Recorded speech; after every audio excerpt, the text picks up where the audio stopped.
I think that you should come back home.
I've been thinking about you lately, and all the places that you could take me.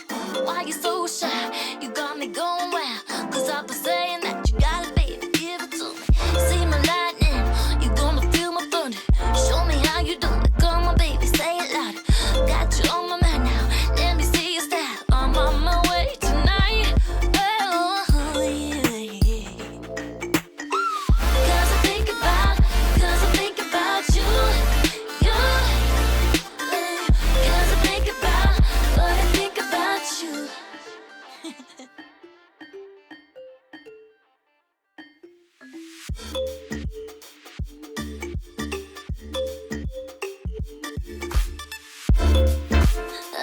to make you see that you were the one for me.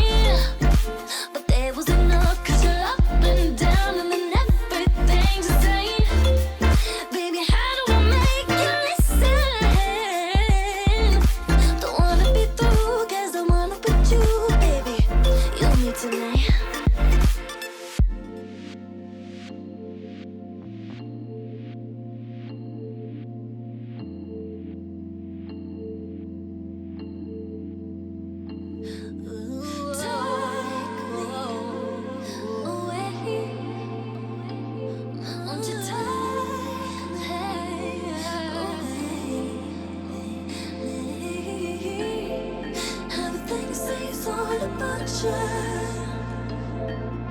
Don't need to behave, gonna take me away, baby. Do it one more time. And the thought of you drives me crazy. You don't need to worry, 'cause you know that you got me.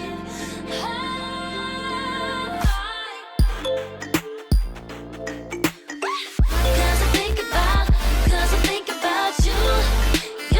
Cause I think about what I think about you. Cause I think about you. Hey, cause I think about what I think about you.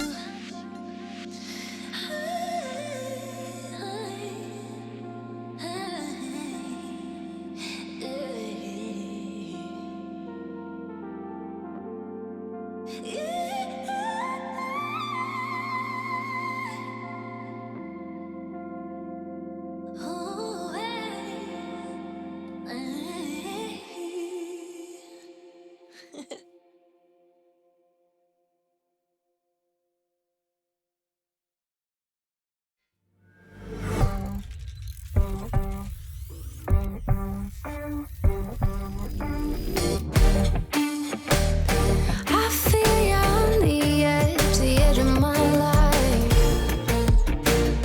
Driving a perfect wedge straight into my mind. Come out from under all these indecisions.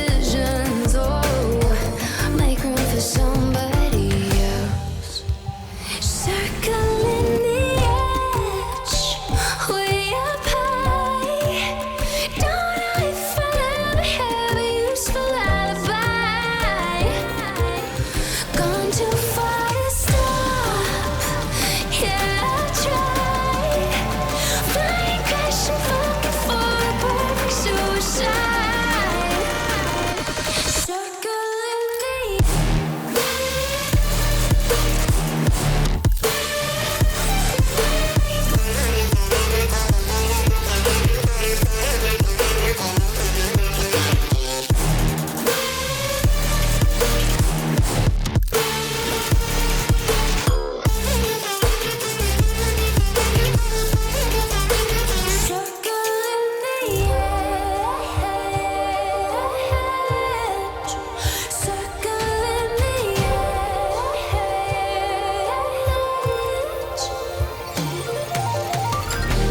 drinking and smoking yourself.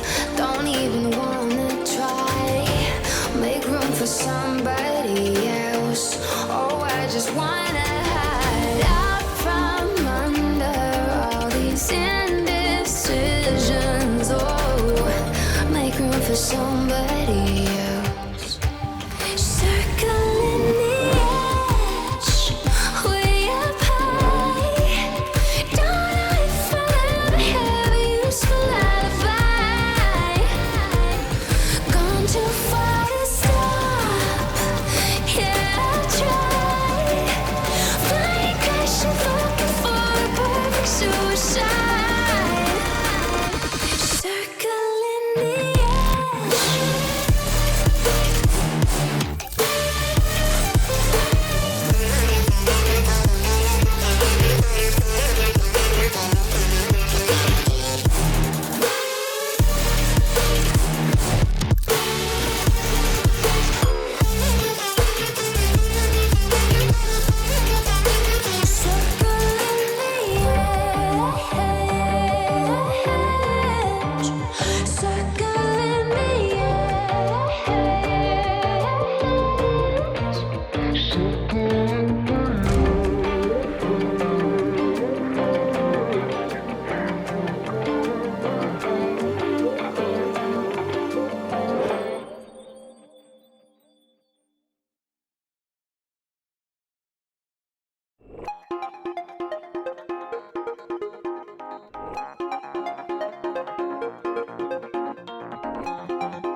To escape,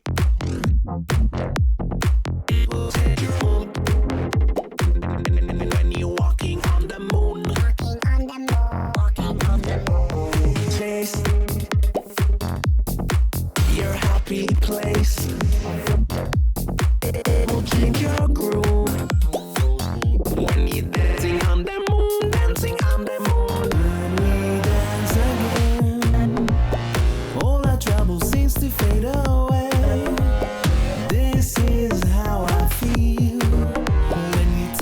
Some levels that I've never been. When we dance again, all our trouble seems to fade away. This is how I feel. When you take me to some places that I've never been. When we dance again, that I've never been. That I've never been.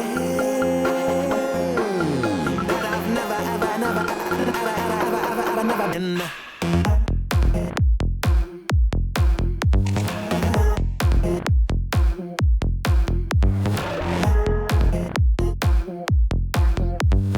Walking on the moon. One moment to escape. Will change your mood.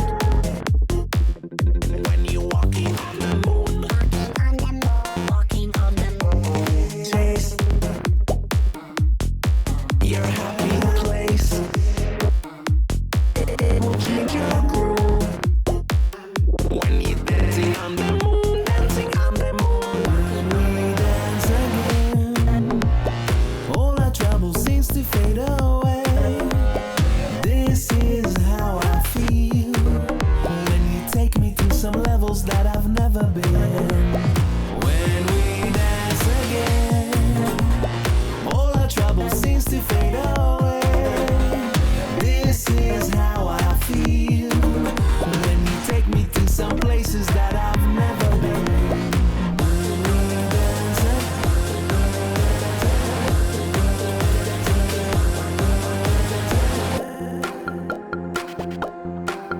that I've never been. That I've never been. That I've never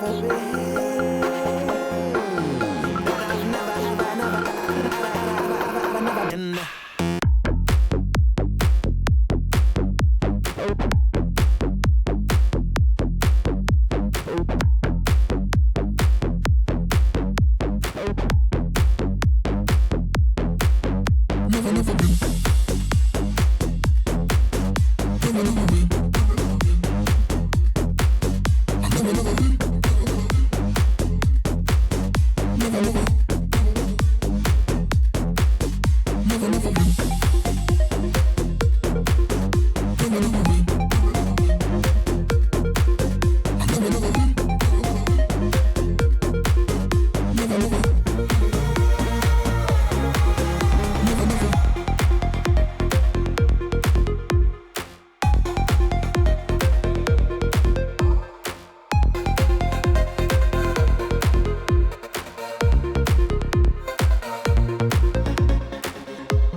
Alrighty, hello and welcome everyone to the grand final, the season 2, week 9 of Women's League. My name is the Russian Cthulhu once again. I'm joined by a wonderful Pi. How you doing so far? Yeah, I'm good, thanks. I think I speak for the both of us when I say we're just so gosh darn thrilled to see the finals. Sorry, that came out a little bit sarcastic, I think. But no, I really mean it. I think after the results of the semifinals, I think, we were all a little bit surprised at how the results turned out, to see Kingswomen losing their second place throne pretty much this entire, that they've been holding this entire time, is something that I don't think any of us had really expected.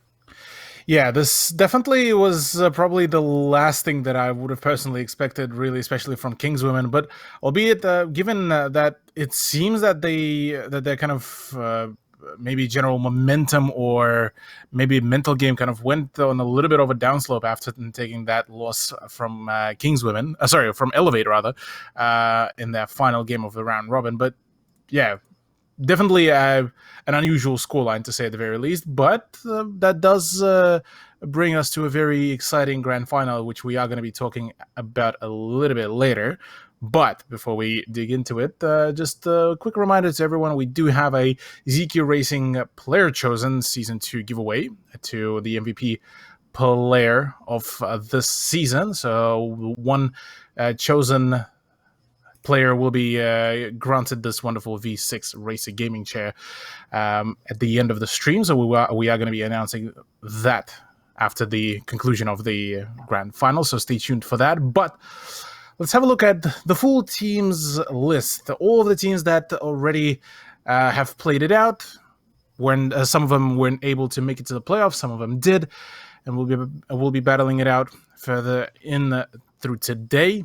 And, Kingswomen, Elevate, Forbidden, Enix, Queen Bees, Exto Gaming, Aqua, and 71st. So far, I mean, comparative to the previous season, this was a much more competitive, I would have to say. Yeah, I definitely have to agree with you there. A lot of the teams were in contention with each other for quite a long time. Some of the matches, if you just looked at it from a statistical point of view, looked like they were, just straight wins or, such as Elevate holding first for so long. But if we actually look at the round differences, they start to tie up a little bit near the end as each team sort of, got a little feel for each other and what they were good at and what they weren't good at, and they started to adapt around it. Yeah, we've seen a fair few rosters continue to up their performance throughout the whole season. And, all of them were battling for that sweet prize pool that we will get to see as well. For the top 3 teams, they will be battling it out for some very decent amount of cash money as well. We'll be seeing that in a second on your screens as well. But overall, it's been, a total of $3,000 dues. First place will be granted $1,500. Second place, $1,000, and third place will be granted only $500. But still, nonetheless, that's still quite a good amount of money for playing out in the second season. So overall, I mean, that's a pretty good piece of motivation for the team to keep on playing on. Yeah, most definitely. Unfortunately, this does mean that the team who loses today in our losers bracket finals will be walking home 4th place with nothing but our condolences. So, unfortunately, that game isn't going to be streamed. However, it will be available in the YouTube uploads that is available on the XP Esports TV YouTube channel. Correct, yes. So I'll definitely will be having a look at that matchup after the grand final. But talking about all the teams that have the possibility of getting all of this amount of money, let's have a look at the also round robin standings. So we've had Elevate, Kingswomen, Exto Gaming, Aqua, and Forbidden qualify for the playoffs, where they've been battling it out. And like you mentioned before, it was Kingswomen that played against Exto and weren't able to get themselves to the grand final, and rather it was Exo that managed to battle it through to play against Elevate tonight, who were able to knock out Forbidden Gaming in a 2-0 fashion. Yeah, I mean, if we look at the scoreboard, it's something that, again, as I said before, we definitely didn't see coming. Because if we look at even just based on the win loss ratio, Elevate and Kingswomen are neck and neck pretty much. And I believe the only loss that Kingswomen suffered this entire tournament is at the hands of Elevate, the team who is currently first after the round Correct. robins. And if we look at the score difference, I mean, there's barely any round difference at all. So it really came as a surprise to see EXO. I mean, they have been doing brilliantly this entire season, being a consistent third place as well. But they managed to, pretty much break that pattern and beat Kingswomen to be second or to be in contention for even first, perhaps.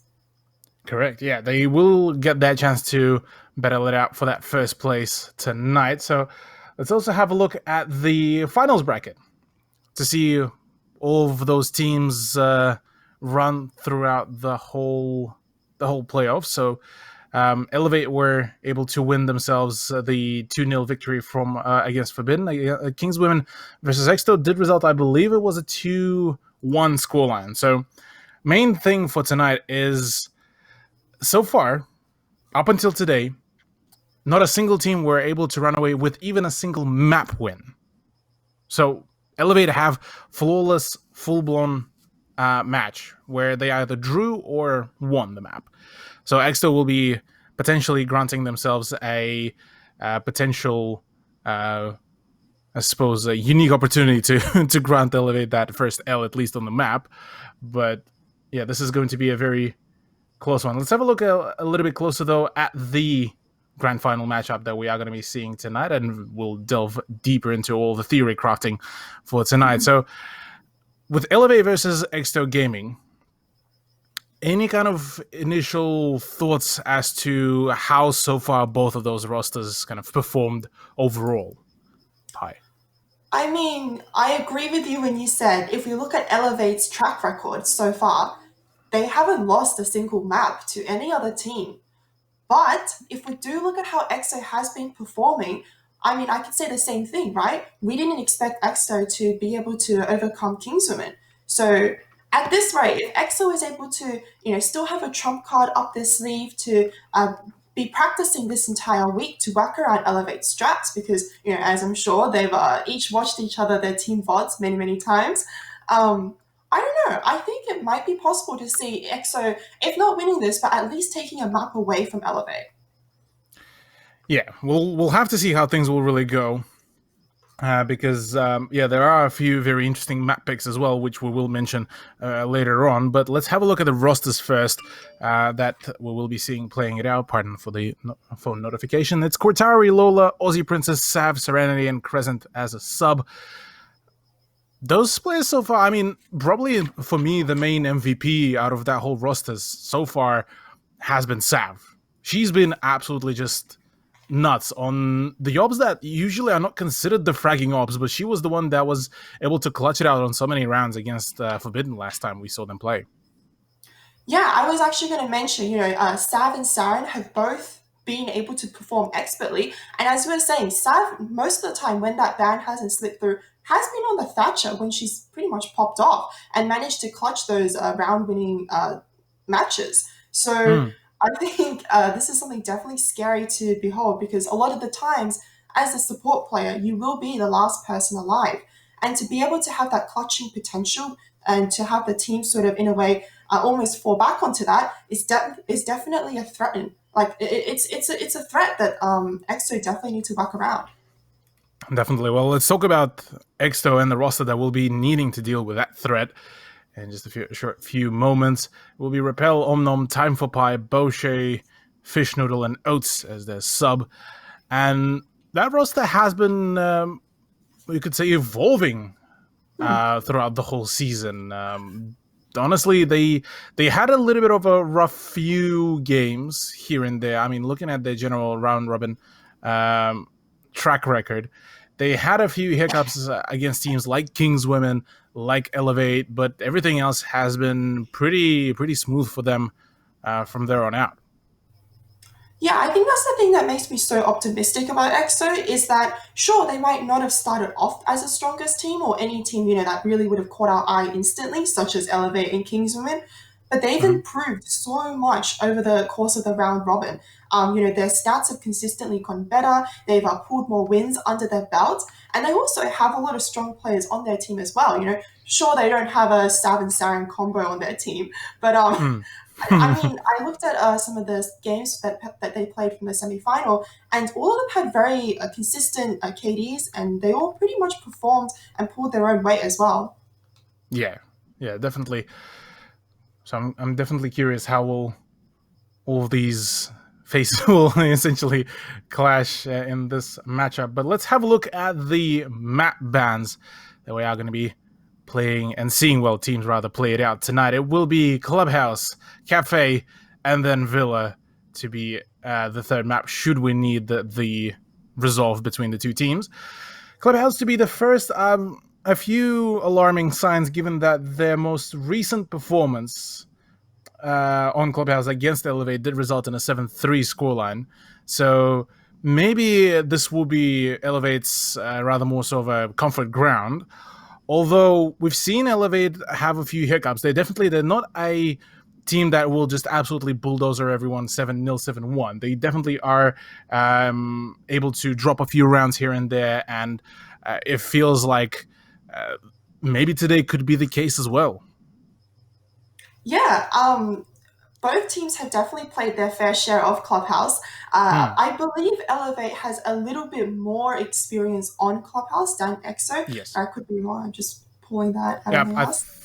I think it was. Yeah, I think Elevate played 2 or 3 more Clubhouses than EXO. So they definitely do have the I suppose more knowledge, more experience on this map so far throughout this whole season.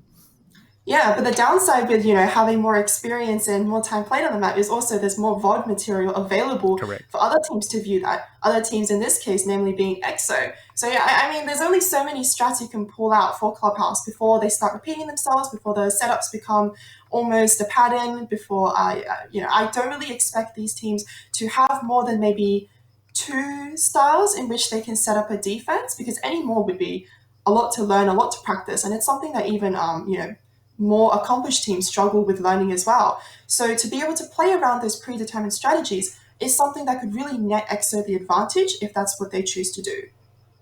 Yeah, well, let's have a look at Clubhouse, as it is going to be our first map where it is going to be Elevate to attack to kick things off. And, well, this is definitely going to be a barn burner of the grand final matchup, as I definitely think that we just might see here the full 3-map setup, as EXO do certainly have quite a whole lot of things to prove here as well.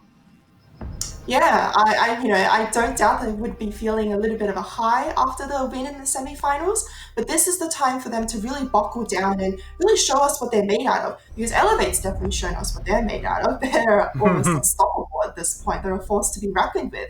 So EXO have a lot against the odds to really prove that they're capable of winning this map even. Ooh. Yeah, quite a whole lot of things do hinge on tonight's matchup. I'm definitely interested about these bans because whilst the first one from Exto Gaming Aqua has been fairly stock standard, that is Maverick, the Ying ban from Elevate is something that, to say the very least, was not predicted by me in any shape or form. I do want to say though, I think I might know where Elevate is going with this ban, and that's because I took a brief glance at the semi-final game that Aqua played on Cafe, and a lot of the times they would 6-pick onto Ying when they wanted to go for some sort of smoke rush plat, and that really, really worked against Kingswoman because no one really expected it. Yeah, Ying can be definitely a very unexpected operator that can definitely throw in a spanner in the works. So I'll definitely agree with you here. Now, another thing that I forgot to mention actually throughout the whole broadcast is that we had an update on the operators that are banned throughout the grand final. That is 4 operators total. So Ace and Melusi are banned until the conclusion of Season 2. Zero, well, he's banned as well, given that he just seen a release. And the 4th one is going to be Echo due to some of the issues with him at the moment. So that did see the sorry, that did get reflected on the bans, I feel, as well, seeing as Valkyrie got instead banned, rather than usually somebody like Echo or Maestro usually to be banned out. Yeah, I am interested with the lack of a Maestro ban. Perhaps both teams do heavily rely on some form of free armor Maestro intel. So I guess personally, I think Maestro is a little bit more of an annoyance than Valkyrie to deal with, simply because Valkyrie a lot of the times teams will just take an IQ to spot out those cameras, and IQ is also useful against the whole arsenal of defender operators as long as they have electronics in their gadget. IQ will be able to spot that out. But I do want to mention the first site that Aqua is taking Elevate onto, which is the Bedroom Cave site, which is something that we don't see a lot, especially being picked first. Yeah, that's more so of a kind of a throwback, I suppose, to end of the last 6 Masters now, Oceanic Nationals / Pro League times, when a few teams would actually just go onto the least pleasant, I suppose, site to play on, and would just try to essentially go through that, so that then they would get all their kind of the they're more confident sites to push, rather. I suppose that would be the right way to call it. There's the beginning of the drain of the Womai grenades. I believe the second one be also drained out. I believe there's still one more Womai magnet up on the roof. So Time for Pi technically still has quite a fair bit of things to really do here. Yeah, Time for Pi is definitely a little bit struggling a little bit against the bandit tricking, purely because of the amount of projectiles that is being dumped at her face almost. The breach on that balcony does get opened up successfully. However, there is a little bit of utility drainage and a little bit of damage done to Siren as well. I believe it was from the Womai magnet drawing back the impact of the game. I think so. If not, then it could have been just herself kind of blowing up on her own charge, which I wouldn't blame, because getting that one impact grenade through a small drone hole is occasionally a challenge. Bomb located by Hey, Julie, stop projecting your own troubles onto this game. Okay, I didn't even think about. God dang it! It's I'm okay, just, we all struggle a little bit, just maybe not in those things. All right, you got me there. Well, talking about getting as well, Lola just got a very nice long headshot as well on Visual, getting rid of the Jaeger. Potentially could find the headshot onto the castle, but to no avail just yet. Maybe a frag grenade could solve that issue. Frag grenade just falls a little bit short, but Boshe is going to get pinched in this scenario. She's not really having the best of times off screen. Time for Pi gets a trade out onto Siren, evening up the numbers a little bit. So now it's a 4v3. EXO still in a little bit of a struggle right now, but they do manage to get some warning shots into Aussie. Kotari goes up for a trade onto Almonda. Repel finishes off Star just like that. Kotari's on fire. She has a triple kill waiting for her, and it's all up to Time for Pi, but she doesn't quite connect the bullets. And it's Kotari with a 4K. Kotari just going absolutely huge there.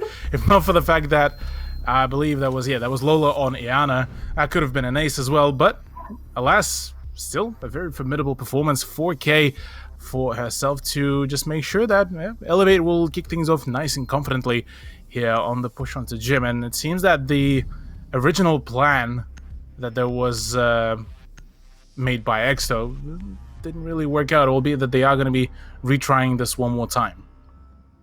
Yeah, and I was actually going to say, it looked like Elevate was in a little bit of a rough position, because I did notice they used all their impacts from Sophia onto the bandit trigger, so they weren't able to really utilize much for the castle barricades, but they were still able to effectively go through. And this time they swapped off the Iana onto the Ash, so the castle barricades are going to be even less of a problem with those Ash breaching rounds available. And that does bring as well some form of flexibility, I suppose, as well. Given that previously, Elevate pushed the straightaway just to the west wall and got that breach at the jacuzzi. And now they have the opportunity to not really care about having that bandit trick and just full-on utility dump right in through the Gym to get rid of that bandit and clear out not only technically the hallway, the 90-degree hallway, but also the gym site as well. So, yeah, a few ways and a good adaptation as well. Gotta give it to Elevate to ensure that they just keep up on top of their game, I suppose would be the right way to call it. Yeah, Elevate was going for a sort of two-pronged attack. They went from that cash CC direction as well as opening up the Spa breach. So they were able to effectively collapse onto Aqua. So that Aqua, after the first two deaths, they were in a little bit of a rough spot to almost bounce back from that. Yeah, talking about rough spots as well, in a moment this could happen here as well. Already 3 my charges here to ensure that the Bandit will be staying nice and safe. There's the first Ash charge that will be surprisingly used on the Logi hatch. So I'm guessing the next one could be used on one of the castle barricades, and so later on Zafia of Saren could try to open things up as well. So a little bit of a fumbling around at the moment, as it's more so of a calm before the storm. No, instead of any of those breaching charges, we'll be seeing the Hibana X-Kairos pellets to try to get rid of the first set of castle barricades. So another avenue to be opened up, which could be ensuring that Elevate will have multiple avenues to really peek from. There's one of the Ash charges that went in, but a little bit of a miscalculation given that the ADS device will eat it up pretty nicely. Yeah, this is not going to be a successful push for Elevate. There were just too many Remind Magnets, and there were those later ADSs on that gym window and that gym door, I believe, as well. So I would have required an inhumane amount of projectiles to be able to flush out that castle barricade. And, look at Omno, still throwing out these magnets. Does not care, they're still working, and Typhon is still able to successfully stay on that wall and prevent it from being opened. And this is one of the powerful sides of Remind, and how they continuously regenerate those magnets. But Kotari at the same time doesn't care. She goes for a second, gets Vishnu, and that's a double kill off the bat for her. Yeah, while Omnom and Type of Pi are doing some phenomenal work with just draining out so much utility, right now the rest of Elevate are already taking control of the construction side and the rest of the clubhouse, it seems, albeit that Omnom did a really good job at getting rid of Lola's play, where she tried to drop down. Repel is currently being pressured in the Logi hatch and actually does able to get the kill, but the onslaught of the remaining Elevate players will be pretty much ending the round 2 pretty quickly and swiftly, and that is round 2 to go into the hands of Elevate once again. I feel like something that I've noticed about how Elevate plays is that their ability to shoot is really strong. And it's always something that wins them the round every single time. They go for the standard textbook breach opens, they'll go for, all those textbook things that you would do on attack. But ultimately, if that, plan doesn't work, they're just gonna funnel through a door and they're gonna kill everyone. Yeah. It seems that it's more so of like a standard procedure for them. If all fails, rely on aim, and well, I mean, that's not a bad thing at all, really. If you have the aim to back up some of your misplays strategically, heck yeah, by any means. But it's one of those things that can occasionally backfire if you put too much time into trying to correct your mistakes on some of the misplays, or rather misuse of the utility.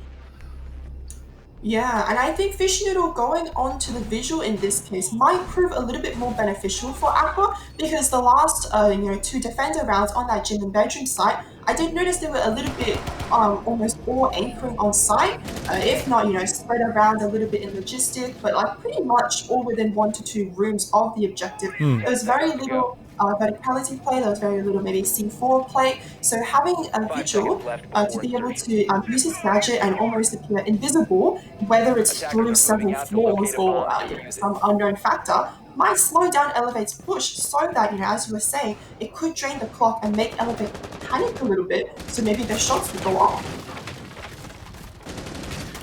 Yeah, talking about panic, interestingly enough, Time for Pi was actually, for a short bit, hanging around the kitchen hallway. That could have been a very interesting play should have she stayed around, say, bar and had a few peek holes to play around. But yeah, it seems that that's not going to be the case, and rather Elevate are actually inclined to think that there is going to be some roam, and well, they are going to be quite right about that very thing, albeit that it's Omnom that took the initial damage rather than the Vigil.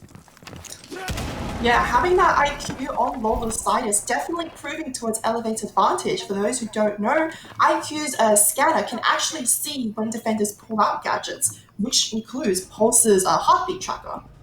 Yeah, we actually seen a fair few kills as well through the floor. Oh, this could be it. There's more damage as well being dealt to Omnom, albeit that the C4 will be used in more so of an annoyance rather than a calculated play by Omnom, and well, instead it's going to be like another breach to see if maybe the IQ could spot the Pulse player. There's already the full-on hunt on the Vigil, and will be quite successful in that regard. Saren, fantastic shot once again.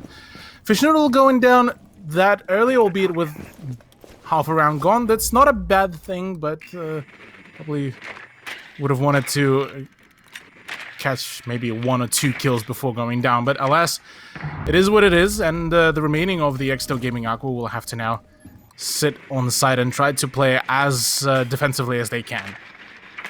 Yeah, the downside of having a Pulse in this Trash and Arsenal room is that once all the hatches gets taken, once kitchen control is almost lost, Pulse has very little effectiveness. If anything, maybe to pull out a Pulse scanner to see if anyone's in Dirt Tunnel, but that leaves you really prone to blue as well, which is something that Saren and Ozzy are trying to set up with Crossfire. However, that's not really going towards their advantage, is it? Saren goes down to Bochet and quickly traded out. However, it is going to be this full-on assault onto the site that we've been talking about. All of Elevate is just going for these kills, and it's working out. Lola gets that pick onto Repel, the bomb goes down, Lola gets a double kill onto Time for Pi, and EXO just aren't able to react against this.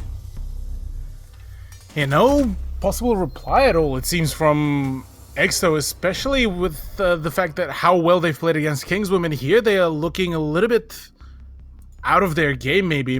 Possibly it's due to the fact that it's not their preferred map per se. Maybe they didn't get as much prep as they could have gotten, maybe. But it's certainly not looking particularly too good, although general coordination and positioning was there. It's rather, it seems that the gunfight and the timing for them wasn't particularly good. So with that said, they are going to be going to a CCTV room in Cache, which is much more popularized nowadays of a site and usually picked as a primary one. So maybe here XPWL would be able to break the general pace of Elevate, and maybe they will be able to start asserting their own kind of momentum here and rather their own win streak. Yeah, that's something they really need to get a hold onto, because that is 3 rounds that Elevate has managed to nab from the hands of Aqua. And once the round's back over, Aqua's going to need any advantage they can possibly have so that they can secure as many attacking rounds as they can. Otherwise, this map is looking to be more of Elevate's advantage, and Aqua is going to need to push this into overtime for a chance to come back.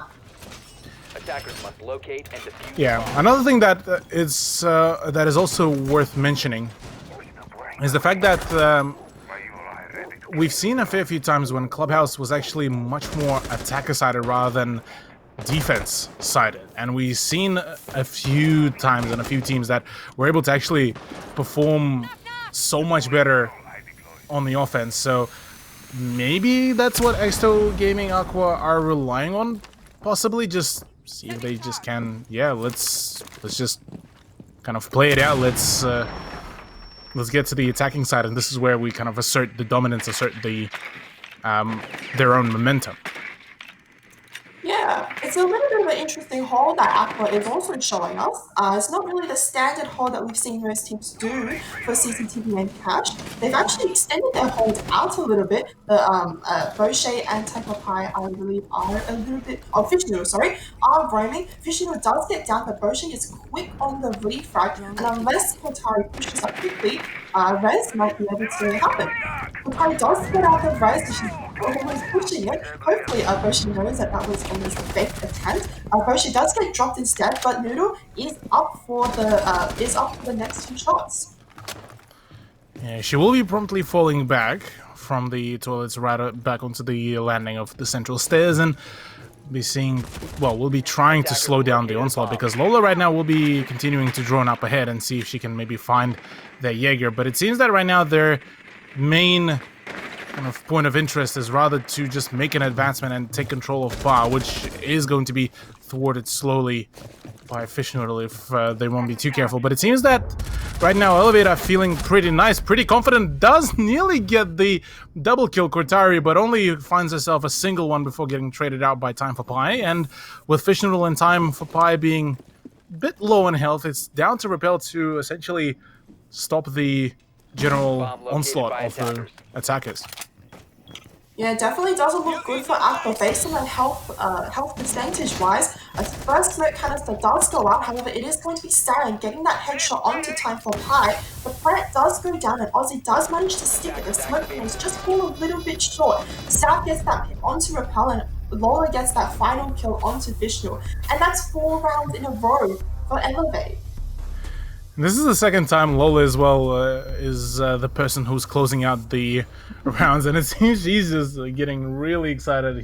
She's getting into the groove of things, maybe all thanks to the quantum energy formula there, just getting herself all hyped up on the matchup. But either way, Exto Gaming, unfortunately, still on a bit of a loss streak here.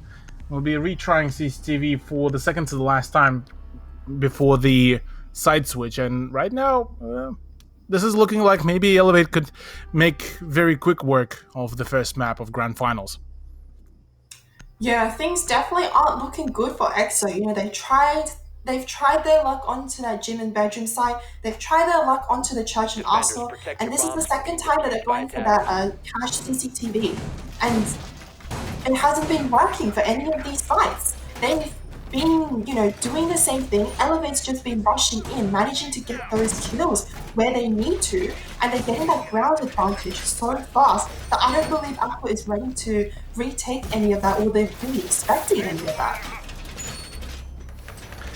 Yeah, it seems that a fair few times Exto Gaming Aqua are kind of predicting the general play, or rather the general idea of how a certain push could really unveil itself, and instead it seems that Elevate are gonna just swing on each and every gunfight, and it seems that it's working out pretty well for them, and well, namely for Cortara. I mean, look at this, already 5 rounds in, she's on 8-2 scoreline for herself, and we're already also seeing a breach, which ladies,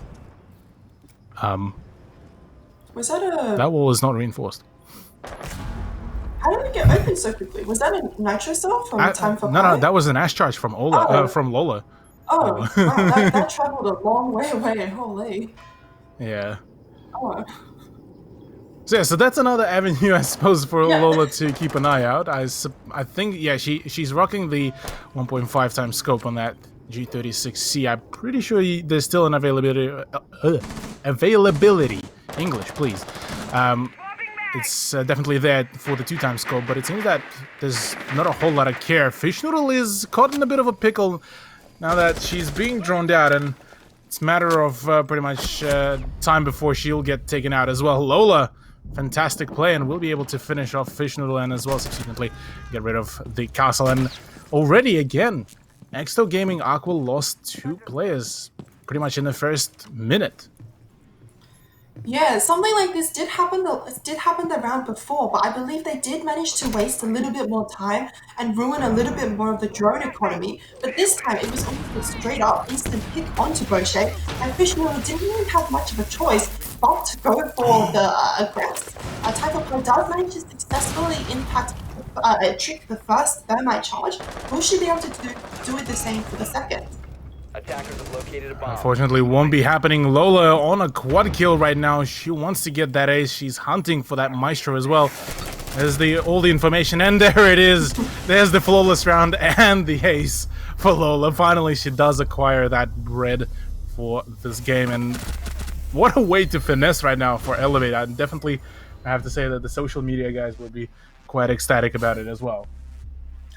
Yeah, I'm a little bit disappointed in how Aqua's, performing. I definitely expected a lot more out of them because they are quite a strong team. They have shown us extremely great results in the past, and to see them almost being, handing this match away to Elevate, I can't help but feel a little bit disappointed for them. And also, I feel sorry for them because a lot of the times they still look like they're being caught off guard. They didn't manage to reinforce that cash flow just then. They didn't expect all the instant pre-firing, the droning to come out. They're just not reacting like they should be.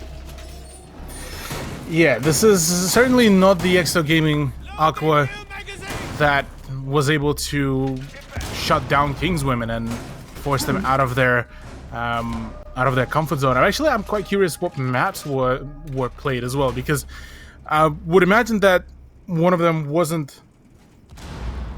I believe it was Consulate, where they went 7-5, and then they also took it to Cafe, which we will see later on, and they went 7-3 on that. 5 seconds Okay. remaining. So, yeah, Club is certainly not the strongest suit here.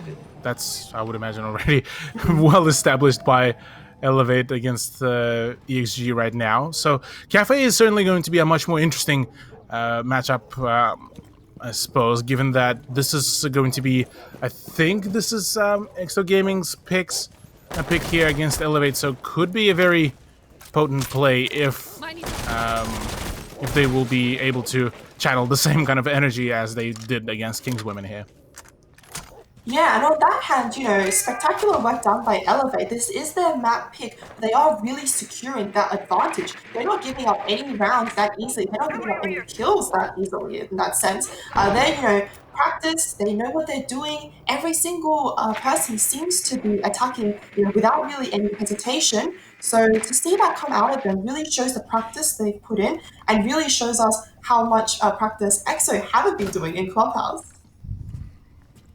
Yeah, there's quite a good preparation. Gotta give it to Elevate. Yeah, they've been working quite hard on working this out. And oh, Lola, fantastic pincer, I gotta say. Not just going in for just the peaks at the door. They full-on stormed CCTV and Cash, and then went through there to apply another angle of pressure. So, with that said, Fishnerville was able to drain out just under half a round over time, so that still does put some strain onto Elevate's execution here. But with the fact that Sav is going to be in play here, and with the fact that there's plenty of breaching to be done, I would have to say that Elevate should still feel pretty confident about their push. And interestingly enough, Aussie once again will be going in for the play solo in the dirt tunnel.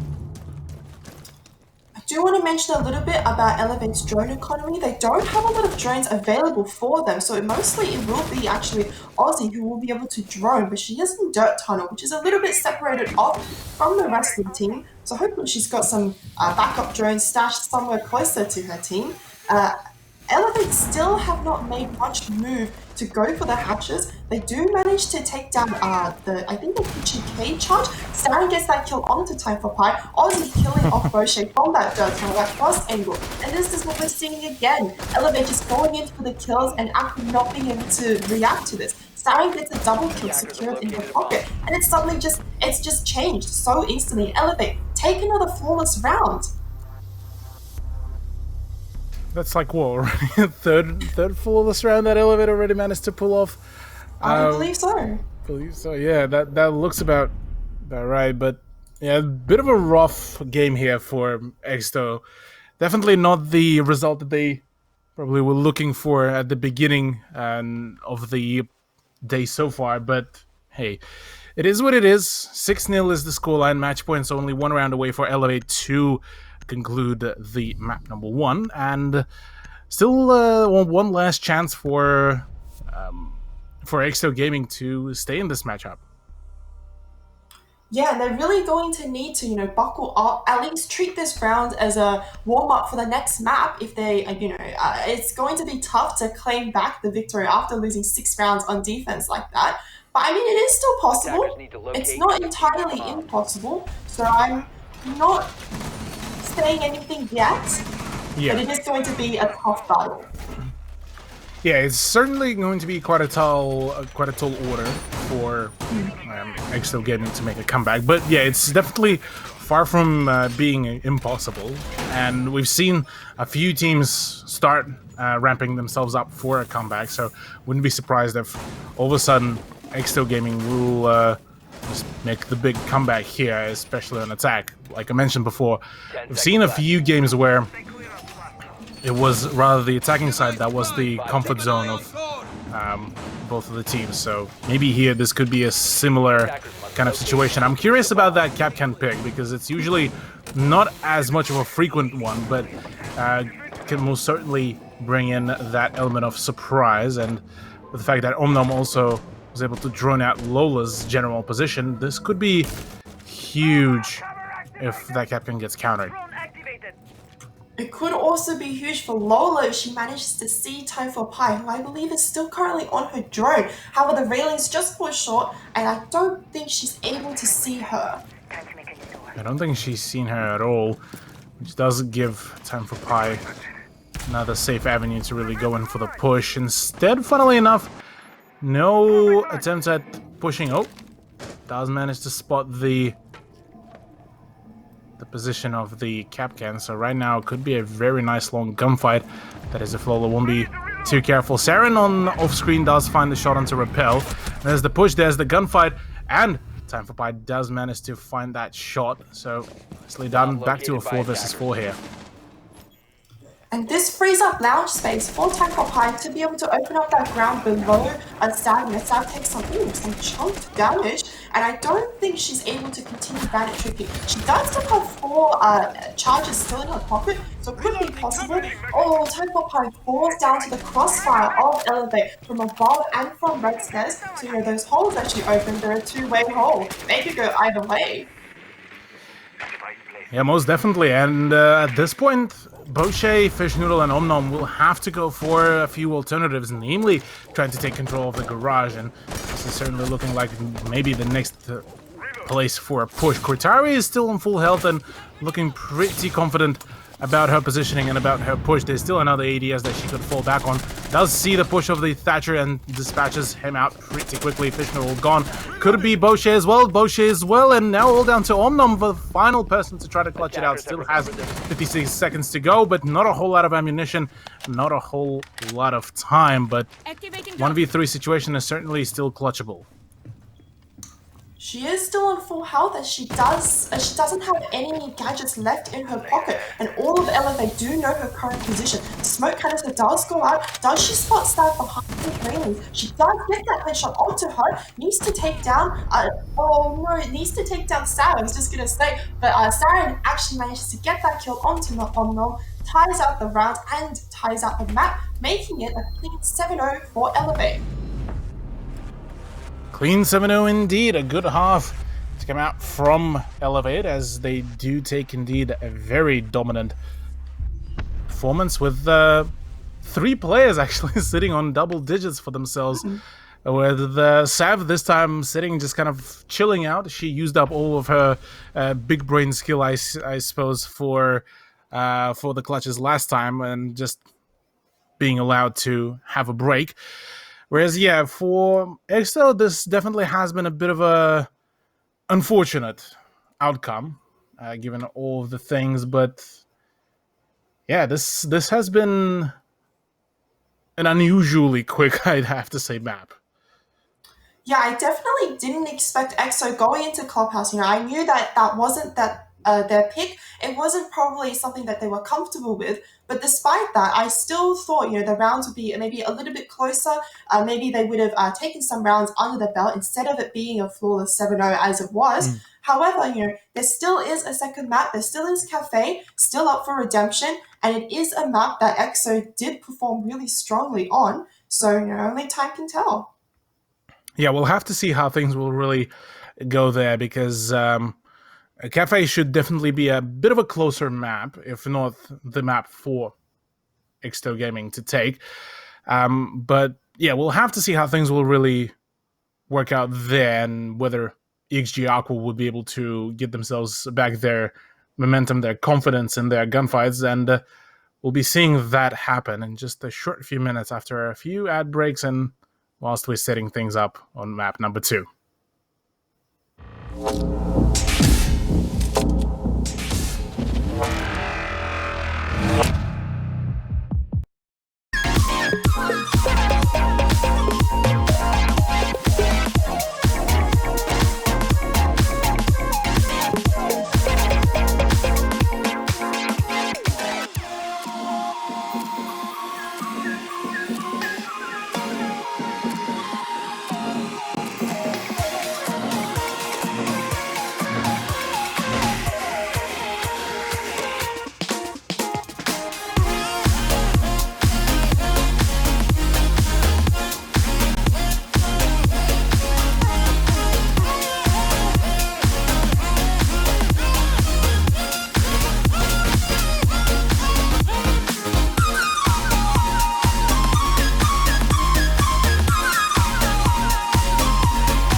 Everything we've been through makes us strong enough. You and I, you and I.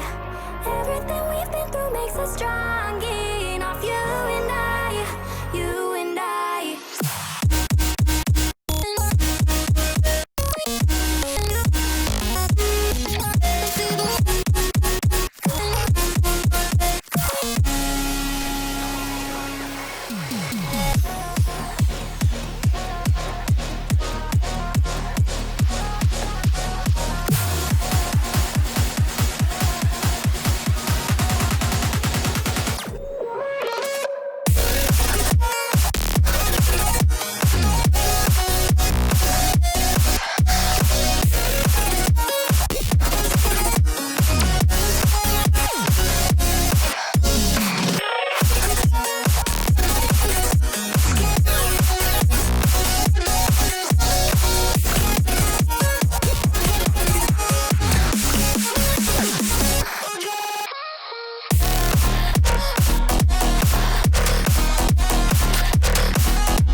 You should know better than to write me off.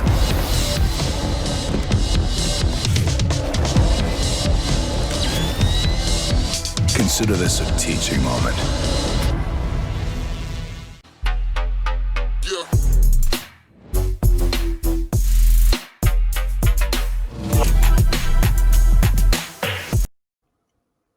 Alrighty, welcome back, ladies and gentlemen, to Season 2, Week 9 Grand Finals of Women's League. My name is Cthulhu. I'm once again joined by Pi. Pi, so far, we had a pretty dominant performance by Elevate on map number 1. Any kind of initial thoughts on how so far the matchup has unraveled?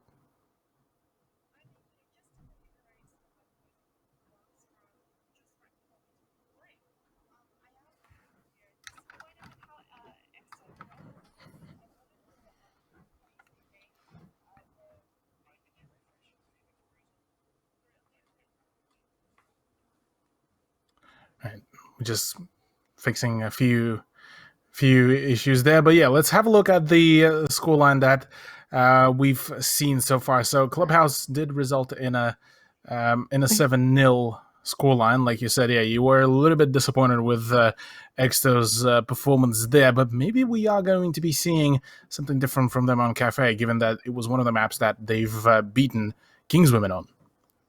Yeah, the last time that they did beat Kingswomen was in the semi-finals, where they went 7-3 against Kingswomen, actually. So, this is going to be quite interesting to watch, seeing as Kingswomen and Elevate did go neck and neck for the entirety of this tournament. Yeah, the Kingswomen certainly were very close to actually dethroning Elevate as well at the final matchup in the round robin. So yeah, certainly did show that Elevate can bleed technically, but they still I would say considered behemoths here in this very matchup. But not to write off Exto Gaming Aqua, they've done a phenomenal job overall throughout the round robin season and managed to get themselves over to the grand final. So already as it is, that is quite a huge improvement for themselves. So yeah, overall, there's still a chance for them to really make a comeback here. Ultimately, if I was EXO, I wouldn't be satisfied unless we at least took this to overtime to show that we did actually, win that semi-final against Kingsman, and we are, qualified for this grand final as well. So to go home, losing 2-0 to Elevate is going to sting a little bit. Sure, it would still mean that they are second, but you really want to take a map against Elevate and really have that on your record to be like, we broke Elevate's perfect record. Yeah, definitely. This is going to be the perfect avenue as well for Exo to do that very thing. So let's take a look at the Snowy Cafe Dostoevsky, centered just around Moscow area in Russia. And this should be a very interesting matchup, given that it's going to be Exto Gaming that will be kicking things off on the attack as well. So they will get to attempt to rather kickstart their momentum, given that they still yet to win a single round here against Elevate.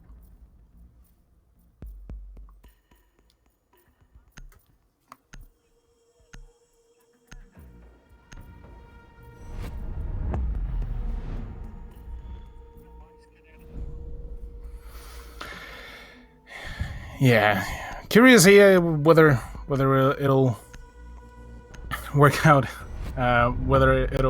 Curious about those picks, though, given that Exto Gaming has decided to ban an Ashe as well, which is seeming to be a bit of a centered ban over onto Lola, who did go quite rampant throughout the whole previous map on Ashe.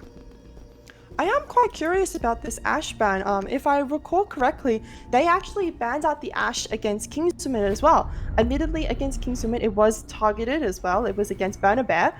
So hopefully, this targeted ban does prove effective, because as we all know, against Kingswoman, it rightfully was so.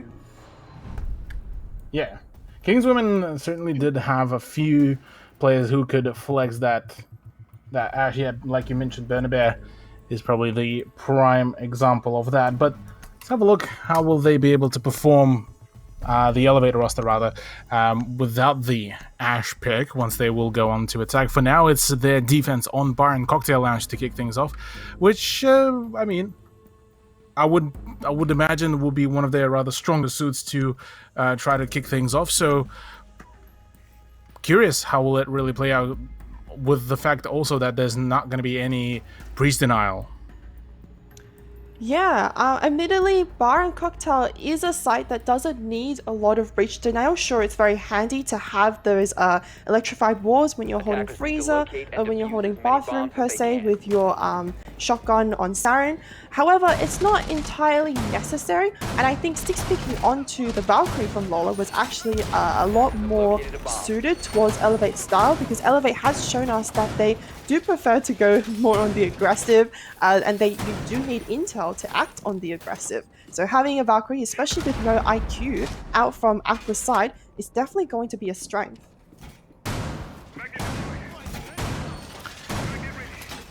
Yeah.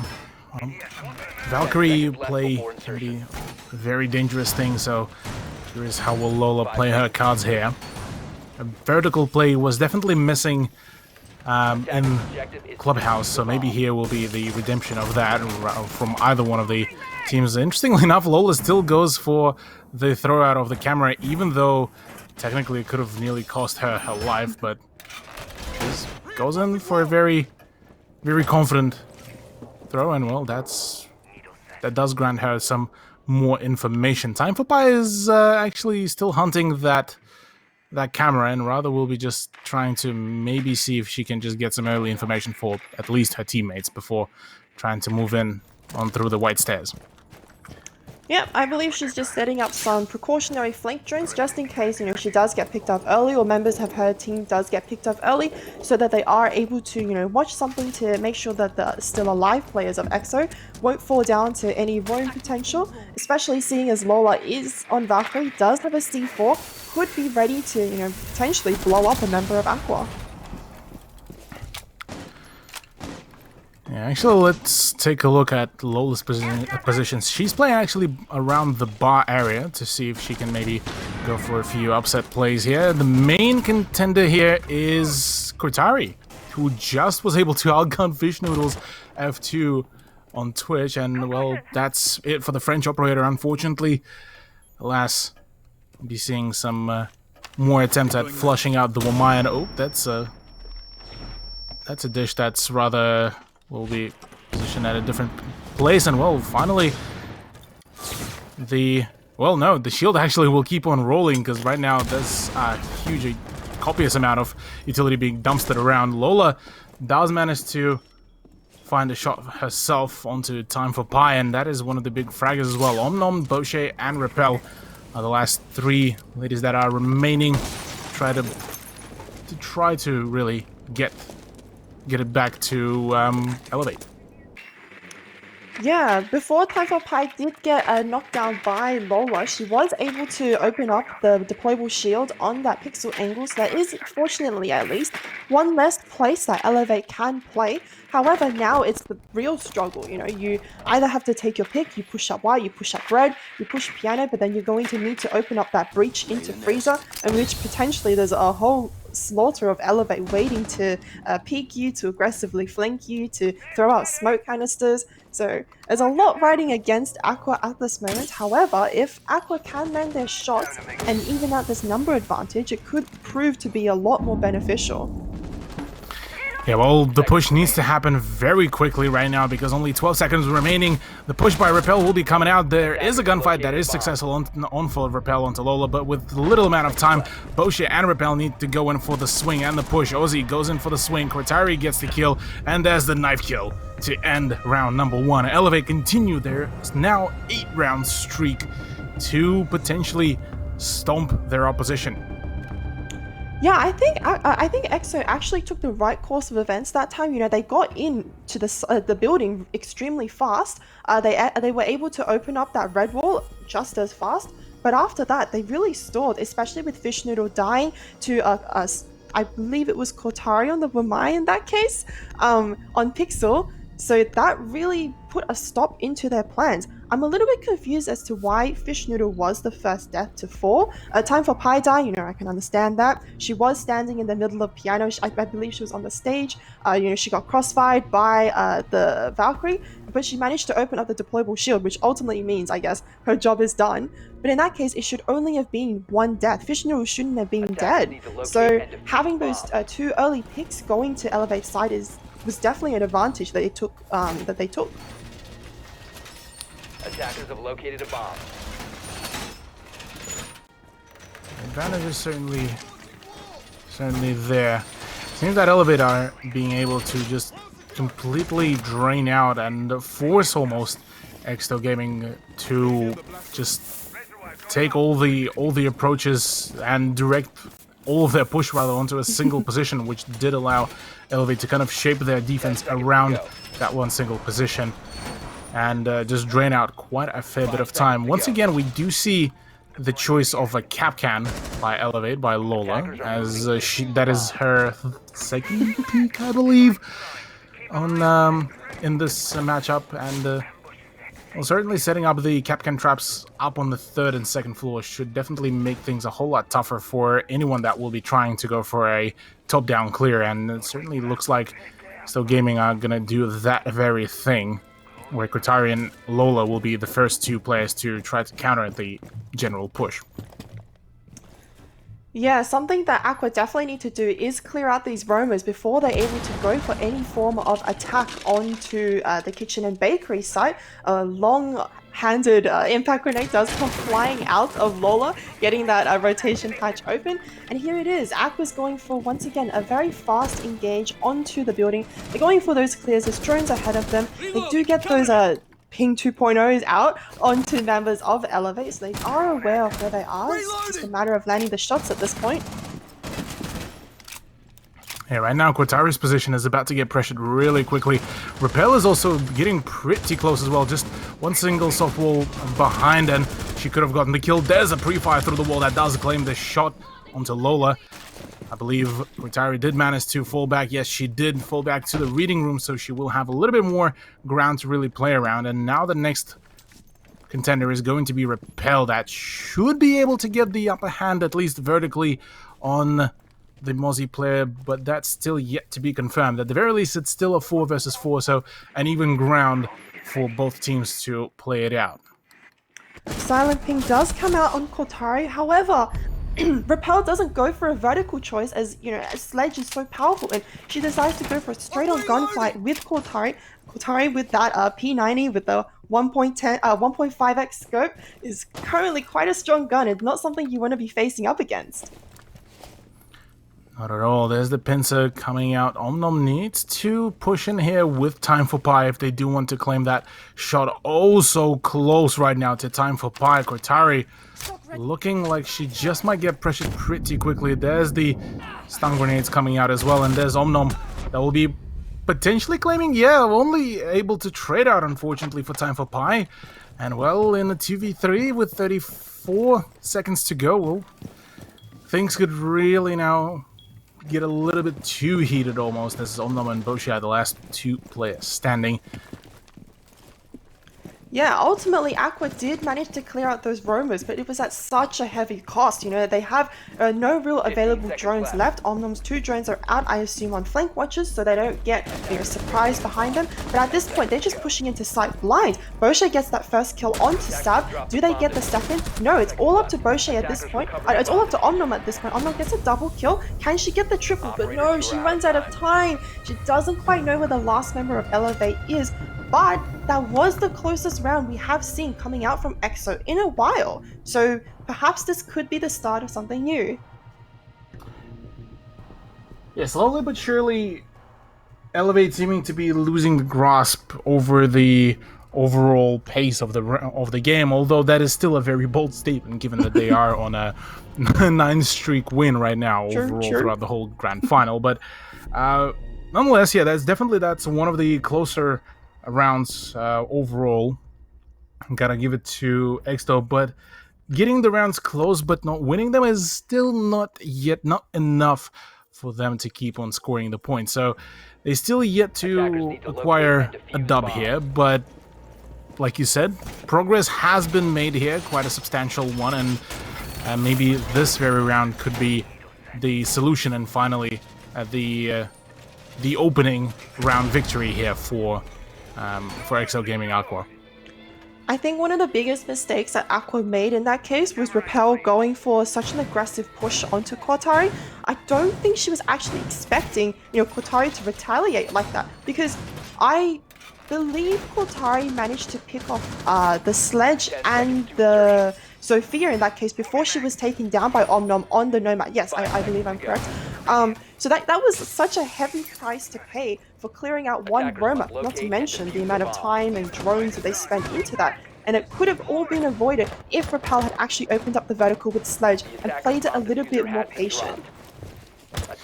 It seems that patience is certainly one of the big questions that so far XO can't seem to be able to respond on, or rather correct themselves on. Repel definitely had a few very good opportunities to get rid of Cortari in a very safe manner, but alas, couldn't really do that. Maybe here, maybe in this round, she will be able to do that very thing, because right now, yeah, I mean, XO are doing just about a similar thing, just going for a top-down clear. Repel is already the first person to drop in and get the opening in through the wall, and funnily enough, this time the minibar wall has not been reinforced at all, so that should be a very quick and less time-consuming entry onto the side end. But again, unfortunately, Fish Noodle is just not having a fun time at all. It's Cortari that does find a nice long angle shot through a punch hole nonetheless, and Saren to follow suit as well, being able to get rid of Repel. Now that is one of your entry frag as well, one of your flank watch as well now gone. And not even reaching the second floor, the whole roster of EXG is falling apart. Ooh, Time for Pie goes for a tasty little shot onto Cortari. Really took us both by surprise from that little sound of surprise. But however, it is still a 4v2. Boshi and Time for Pie are alive. They're both quite low and they don't really have any drones available for them. Boshi does still have one in her pocket, I believe. However, look at all these, sneaky little bullet holes that Lola's making. She's almost riddled that bar counter with those punch holes. Saren, oh no, catches Time for Pie with a shotgun straight to her face, and now it is just Boshi all alone, hoping to clutch up this round by herself. Yeah, well, that is not going to be happening anytime soon. Lola's plans are completely opposite of that, and well, she will be able to grant herself a very nice kill through that punch hole in the bar. And well, yeah, that is a formidable recovery by Elevate after a bit of a shaky round number 2. Round 3 was just a complete stomp and showing kind of their preparation for any kind of hardships that EXG could really throw at them. Interestingly enough, though, EXG finally do decide to make a switch in a roster, and that is a very unusual switch, rather, and it's going to be Capitao and Finka to be brought on board, as well as a Ying 6th pick, the operator that was banned out previously on Clubhouse. So as soon as I seen that Finka pick, I just started grinning, and I just had the biggest grin on my face, because this is exactly what they pulled against Kingswomen. They start off with an almost ordinary composition of operators. They have a Hard Breacher, they have a Capitao, they have a Nomad, they have a Sophia. All seems normal. They have a Finka, which occasionally, you sometimes might run. But then they 6-pick off their Hard Breacher into a Ying, so no one really sees it coming. And I think Elevate were trying to avoid that scenario on Clubhouse, which is why that Ying ban actually came through. But here we get to see it happen again. Against Kingswomen, it did work, but against Elevate, let's see what the results are going to be. Here's another cool thing that I've almost missed as well. Boshi is actually bringing in the secondary hard breaching device, so they aren't technically missing out on any breaches. So that minibar wall is still going to get breached no matter what, which pretty much, yeah, just gives another opportunity for EXG to go and swing in for pretty much any utility that they want. The only thing is that they will need to keep Boshi alive until that breach, and after that they can just pretty much tell her to go crazy with any of the frags if she's able to get some. Yeah, potentially. I don't think Elevate is really expecting what Aqua is bringing. Elevate do have a lot of smoke canisters up their sleeve, so that could cause a lot of confusion. And Fish Noodle gets that first kill onto Cortari, does need to use an adrenaline boost, but it's all worth it because you have picked off Cortari. There's all the Candela charges that just went off, all the plays, all of the drop downs, and the plant will be going down. There's another one that is being mowed down by Lola and Aussie as well, but the diffuser has not been planted, unfortunately for Repel. She went down, all down to Boshi and Fish Noodle, and another boost does come around, seeing if maybe they can get themselves back up and recover it. And Fish Noodle does manage to actually find a shot. Fantastic play. There's still one player.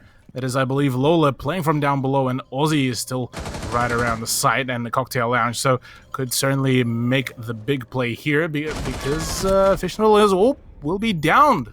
And now all down to Boche, who's still unfortunately on the rooftop.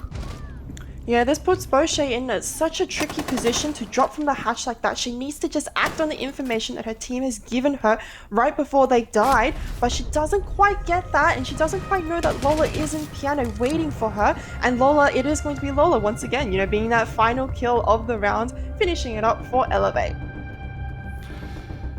Yeah, Lola's just going absolutely huge already, boasting some clean frags, especially after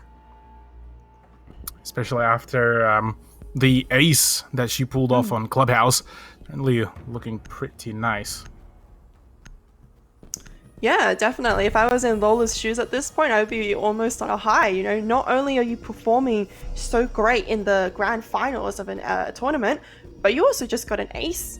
Like that's a pretty good feeling. Yeah, she'll certainly feel quite empowered after so many quad kills and an ace. So yeah, it certainly feels good for her.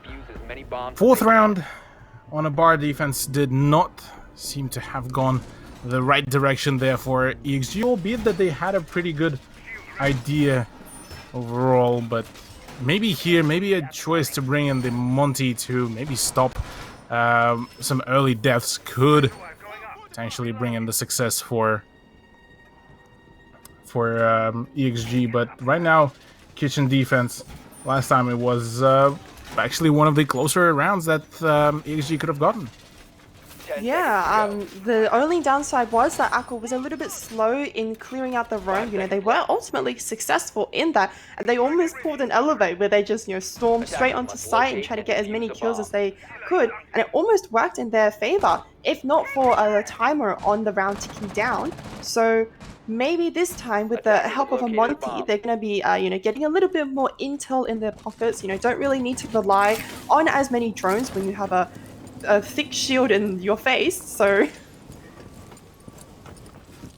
Yeah, well, we'll have to see... we'll have to see if the Monty pick will grant them the desired result, because right now there's Lola on red stairs, was Lola on red stairs, who could have thrown in the C4 just to get that early cheeky damage, but it seems that right now red stairs are going to be relatively safe. Fish Noodle and Repel already going in, as well as that Time for Pie is going to be switching off from her rather entry fragger position and deciding to play more so into the shield player. Funnily enough, this time Cortari does not decide to contest the top floor, and rather just promptly falls back the moment she realizes that it's going to be a 3-player push. Yeah, a 3-player push, one of them being a Monty itself, is almost like a portable drone. And look, that's just Time for Pie going in, clearing out all the corners, making sure that third floor is secured. And now Lola needs to be a bit careful about how she moves, because I don't believe she has any rotation to move out from those pillars. She hasn't been droned out, but if members of Aqua do know she's there, she could just be a free angle to hold. Right now, completely unaware of that position. There is a Mozzie of Cortari that could be swinging in. No, she won't.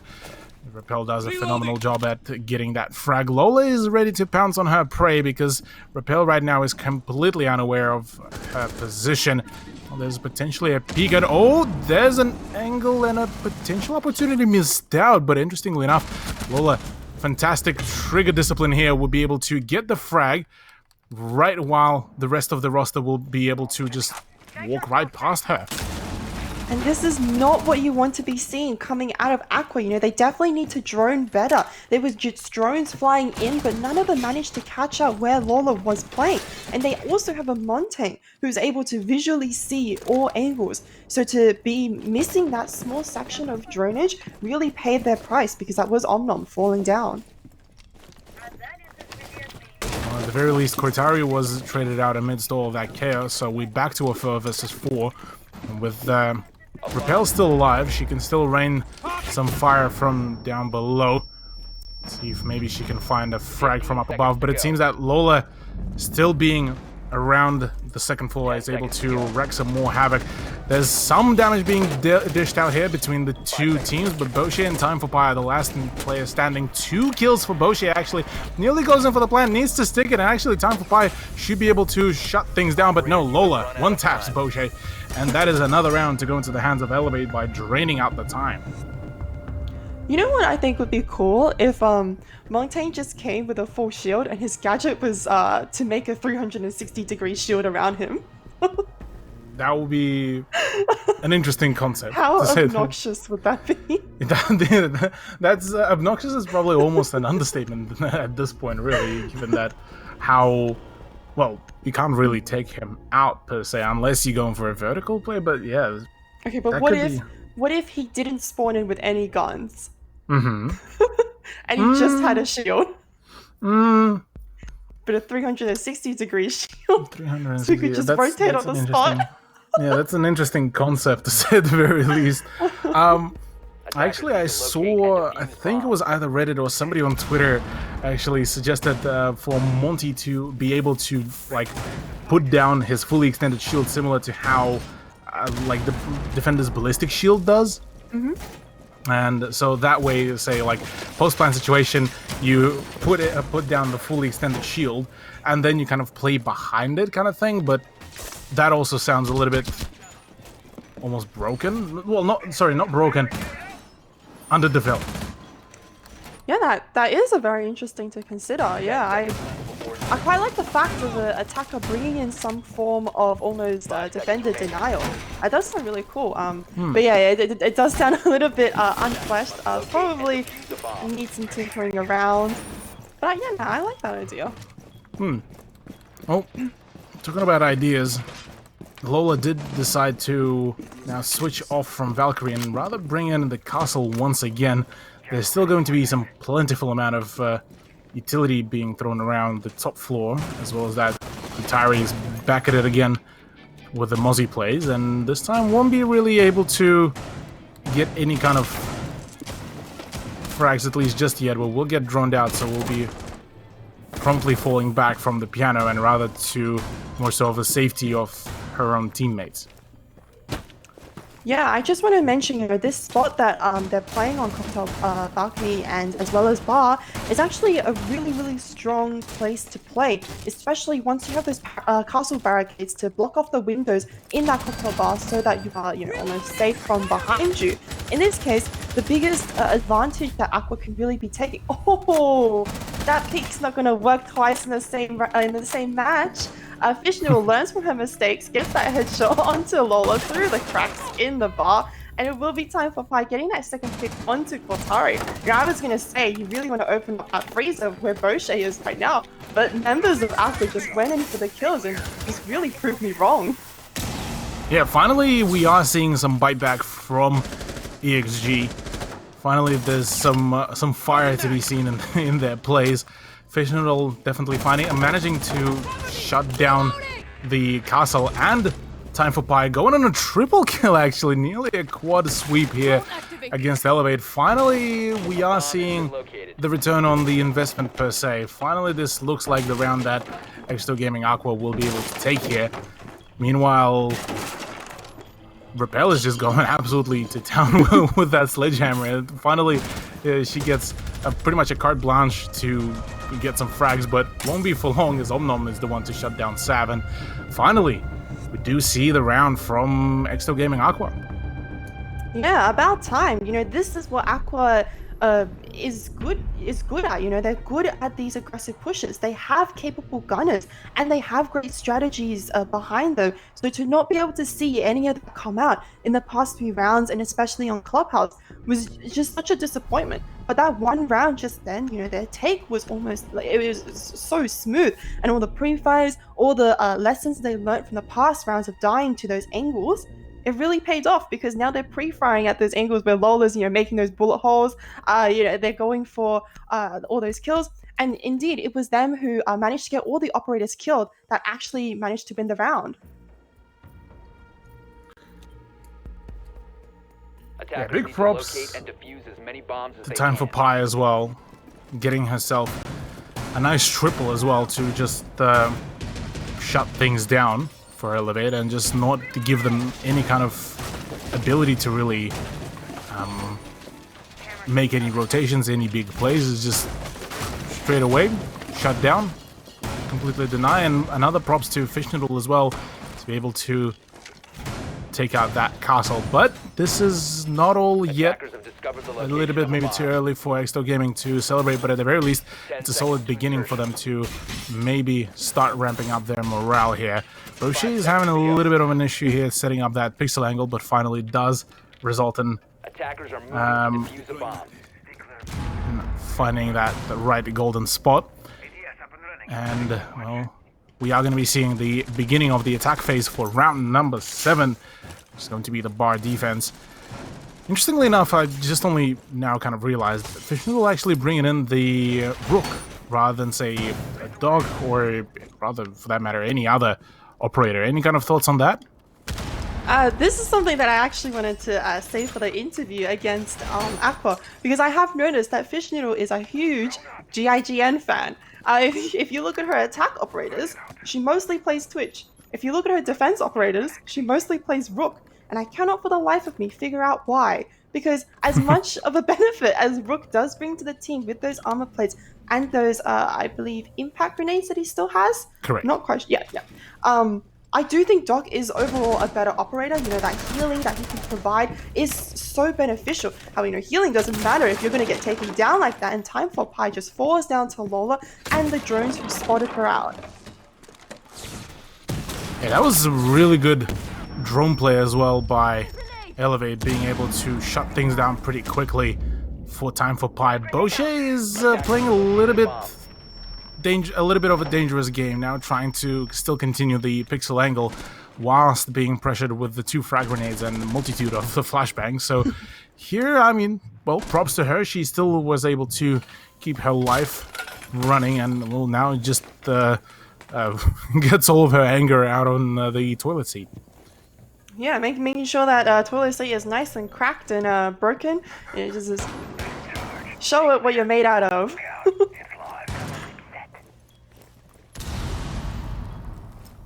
Yeah, well. Meanwhile, amidst all of that chaos, I suppose, Lola finds herself another second kill throughout this round. Maybe contesting for a third one as Omnom is about to ping a peek right into her sights, but instead it's the Valkyrie that gets the frag, and nicely done. Well, we are now down to a 3 versus 4, but now it's Aussie's sights that are trained right at that position where Omnom was previously, and well, now the Valkyrie player will be forced to fall back, but to no avail. Saren is able to catch her whilst she was dropping down the hatch, and well, that is now down to a 4 versus 2 with 23 seconds though remaining, so Repel could be the big solution to try to hold out the onslaught of the Elevate players. 15 seconds left. She doesn't have any more smoke canisters left in her pocket, so it's all up to her to get the kills, and she does get that kill onto Aussie. However, it is going to be Cortari and Sab to finish off Repel and Boshe in those last 2 final kills. You know, things really looked to be in Exo's side just then. They almost had the rounds under their hands, and I believe Omnom was going for a drop into that laundry hatch so that she could go for a C4 from below to try and even out the odds even further. But, you know, being caught out like that without the appropriate amount of intel to make sure your rotations are safe is definitely not what you want to be running into, and she certainly paid for that with her life. Yeah, quite unfortunate there for EXG, after being able to run away with a single round, could not really get anywhere past that fact. Kitchen service and cooking could be potentially the final sight that will be played out here in this grand final, because this is the final chance really for EXG to try to claim back any more rounds here against Elevate and have any sort of chance to contest that, I believe, $1,500 prize for the first place. Otherwise, they will be still going away with a neat $1,000 for the second place, but still getting that close to the grand final, battling through all of these hardships, and then kind of having that kind of a result in grand final, that has to sting just a little bit. Yeah, definitely. If anything, EXO really need to make this round count, because for all we know, it could be the last round that they have in their pocket. So, going with something safe, going with something passive might not work, because we do know Elevate is extremely aggressive with how they push and how well they drone. So something that I would like to see come out of Aqua, possibly in the future, possibly in Season 3, if they do choose to sign up again, in which I hope they do.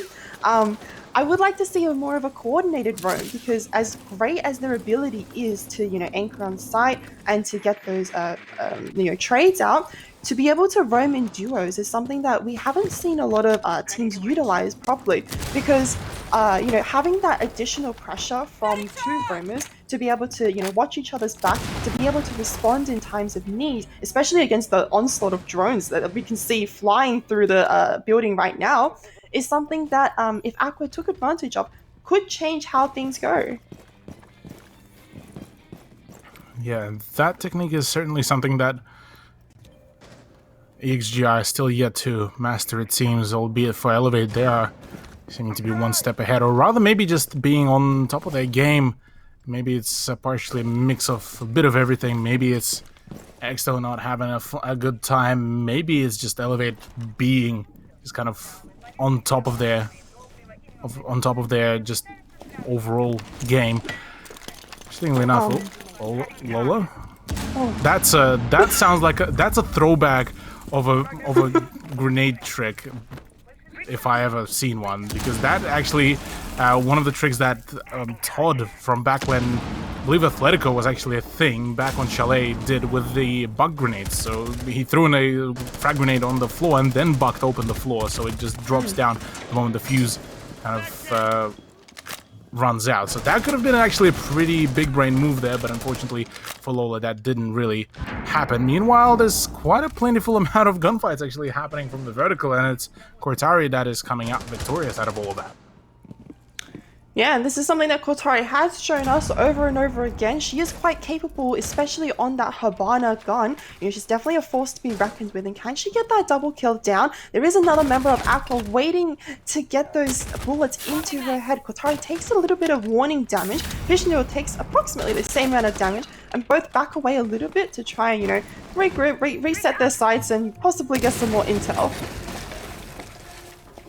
Yeah, Fishnell is looking a little bit worried there about that gunfight, as Aussie does take out her teammate Boucher. Now Fishnell will need to be able to get rid of dispatch of 2 more operators if she wants to feel a little bit more comfortable there. There is still pressure from Lola. Sav is there as well. Saren gets a kill, and well, that's a complete wipeout as Elevate claim a very dominant victory in a 7-0, 7-1 fashion here. Yeah, that one round that EXO were able to claim back was definitely a very successful round in their books, but ultimately they weren't able to replicate that performance throughout the course of the other rounds in Cafe. So, I know EXO definitely do have it in them, but ultimately it is going to be Elevate pulling it out, especially, with those kills out from Lola and Cortari, definitely showing us who's the strongest here. But, ultimately it was a very good job done by Elevate. Slightly disappointing in EXO, but ultimately it was still a very good effort. Yeah, good effort nonetheless. The Cafe certainly looked a little bit closer comparative to the first map, and it almost looked like EXO were ready to make the big comeback, but unfortunately that did not really happen there. Well, congrats to Elevate. They are your champions for Women's League Season 2, and they will be walking away with, the bragging rights plus a really hefty amount of cash as well for their prize. And I believe that we will be soon announcing the MVP victor as well for the ZQ Racing giveaway. So stay tuned for that. But yeah, there we go. A very dominant performance, and Elevate will stay undefeated on any of their maps pretty much throughout the whole season. Yeah, something I think we were all looking forward to was seeing, Elevate maybe take a little notch in their win streak, lose a map, especially from the excellent performance that EXO showed against Kingswomen on that cafe. However, Elevate really pulled through. They really showed us that winning all those rounds in the round robin definitely wasn't a fluke. All of those wins were well deserved, and they really asserted their dominance in those last two maps just then. Sorry, my English just broke down for a second. Yeah, it happens. Look, but yeah, definitely Elevate at this point now going to be feeling extra good about the whole victory, about the way how things really worked out for them. So yeah, big props to them. Now we are going to be getting the interviews underway, as we will be talking to both sides of the grand final tonight, and we'll be kind of seeing if we can dissect maybe some of the thinking process behind each one of the players. But that all will be coming up in just a short few minutes, as we are going to be setting things up. So stay tuned, and more of the grand final content of the Women's League to come in just a short few moments. Stay tuned.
Siege. Yeah, I've heard of it, and I am the GOAT.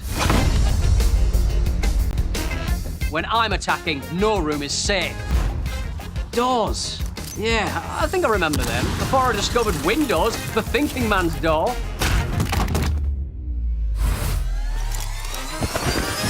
I've come up with something I like to call a spawn kill. You've probably never heard of it. Because when I'm in defense, nobody gets in my bank.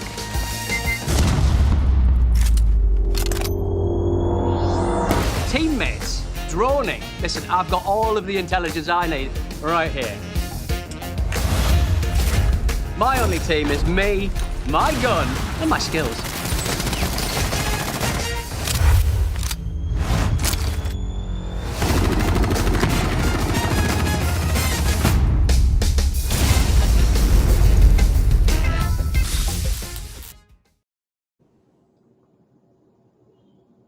Alrighty, ladies and gentlemen, welcome back. We do have Repel from Extra Gaming Aqua joining us for the first interview of tonight after Grand Finals. Repel, first of all, welcome to the interview. Thank you very much. A bit of an unfortunate loss there for you girls there. Any kind of first initial comments on that whole matchup and kind of what happened there? Yeah, I guess they were very much prepared for us. We were as well. We knew that they're really strong in Clubhouse. Knew that they just beaten Forbidden on Cafe as well. So we knew that we were going into a tough match on two maps that they were very good at. But yeah, we did our best and we really prepared well for it. And honestly, I think that the girls at Exeter are anything but sad. We've made it to the grand final. We didn't even think we were going to make it here. So I think, yeah, taking away second just means that we can only go up from here. We can only get better. Yeah. Pi, any kind of...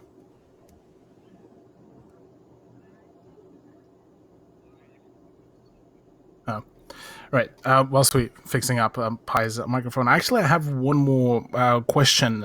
That's namely in regard of the map picks and bans, Repel. Yeah. In regards to, I believe Cafe was your map pick, correct? Yeah, Cafe was our map pick. Seeing as you guys have been, you did play previously a little bit of Cafe, wouldn't it be a little bit more of a logical decision to, say, try to take Elevate on one of those maps that they've kind of barely played, say something like Consulate or Theme Park, or was it rather more so of a question which one of those maps is going to be more so of a comfort ground for you? It was more of a comfort ground for us. So before this, we actually had a crack at scrimming Theme Park, and we turned out that it was pretty terrible. So we thought we'd just pick up a comfort map, something that we know we were good at. We performed pretty well on it against Kingswoman, so feeling all right coming into the matchup. But clearly, yeah, they'd watched our Cafe VOD. Looking back on it, yeah, it might have been a good idea to pick our Consulate into them. Yeah. So it's okay though. We did our best. Yeah, I mean, effort was done. Effort was there. So A for effort, definitely there. Thank you. Yeah. I'm a little bit curious about your bans for Cafe, notably your Ash bans. Was it meant to be a direct target ban, or was it just something you guys didn't want to face up against? Because it is quite an unconventional ban. Our ban into Ash is because we are currently playing the Shield meta into top 4. So we're running the Wemai Smoke Jaeger combo. And none of our teammates actually play any Ash aside from me, but I'm normally on Sledge. So we thought that having Ash on the board would make playing the Shield meta much, much easier. Makes sense. Well, with that, yeah, it's honestly it's been a bit of an unfortunate loss again for you girls. But yeah, like you said, it's you've managed to make it to second place. So that's already quite a formidable performance, and you've managed to beat Kingswomen against all the quote unquote statistical odds, I suppose. And so yeah, now best of luck with the preparations for next season, and hope to see you in season 3 once again, and see how you girls will be able to continue progressing. Thank you very much. Thank you. Oh. Yep. Well, yeah, that's been Repel from Exto Gaming. Yeah, a bit of a unfortunate loss there, but yeah, like she said, it was still very well deserved overall run for throughout the round robin stage. So certainly it has been a wild ride, I would imagine, for them.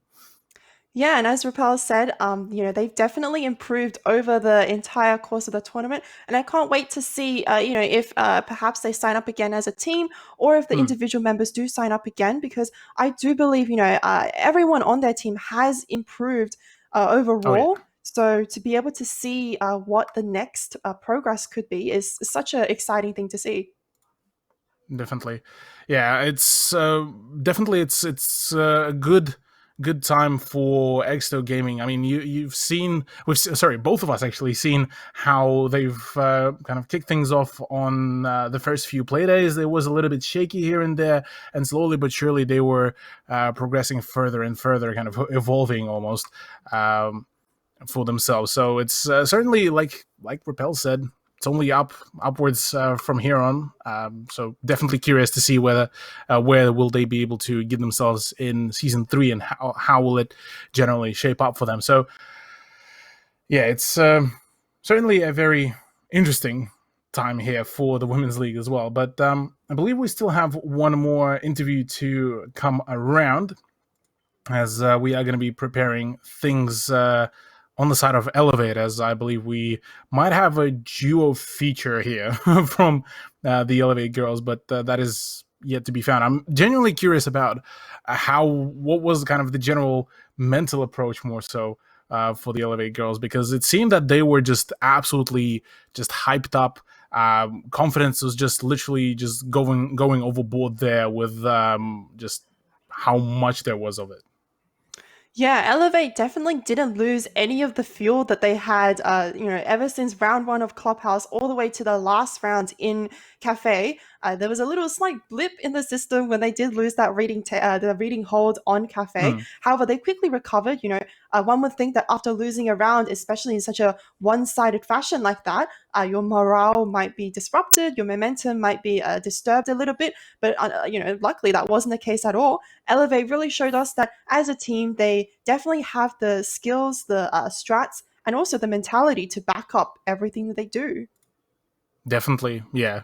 They are certainly a force to be reckoned with. I'm now more so than previously. I'm more now keen to see how will their team performs in, say, leagues like LPL Pro, some of the higher echelon leagues where the skill ceiling is certainly a whole lot higher, and where their strength is definitely going to be tested. Because I mean, during Spring Sweep, we kind of got the teaser of that, but they did get kind of the shorter stick in that whole deal, where they played against some of the tougher teams. So it wasn't particularly the stuff that they would have been probably prepared. But overall, yeah, I'm definitely quite keen to see how things will really work out here. Now, yeah, I believe we do have the 2 Elevate representatives coming around. That is going to be Cortari and Lola coming just around for us to chat to us as well after their grand victory with was, I believe, 9 or 10 round streak before it got cut down by Exto Gaming for just a single round. So yeah, let's have a chat. Let's have a talk with the 2 wonderful players of the Elevate roster and see and listen to what they have for us as well, I suppose. And there we go.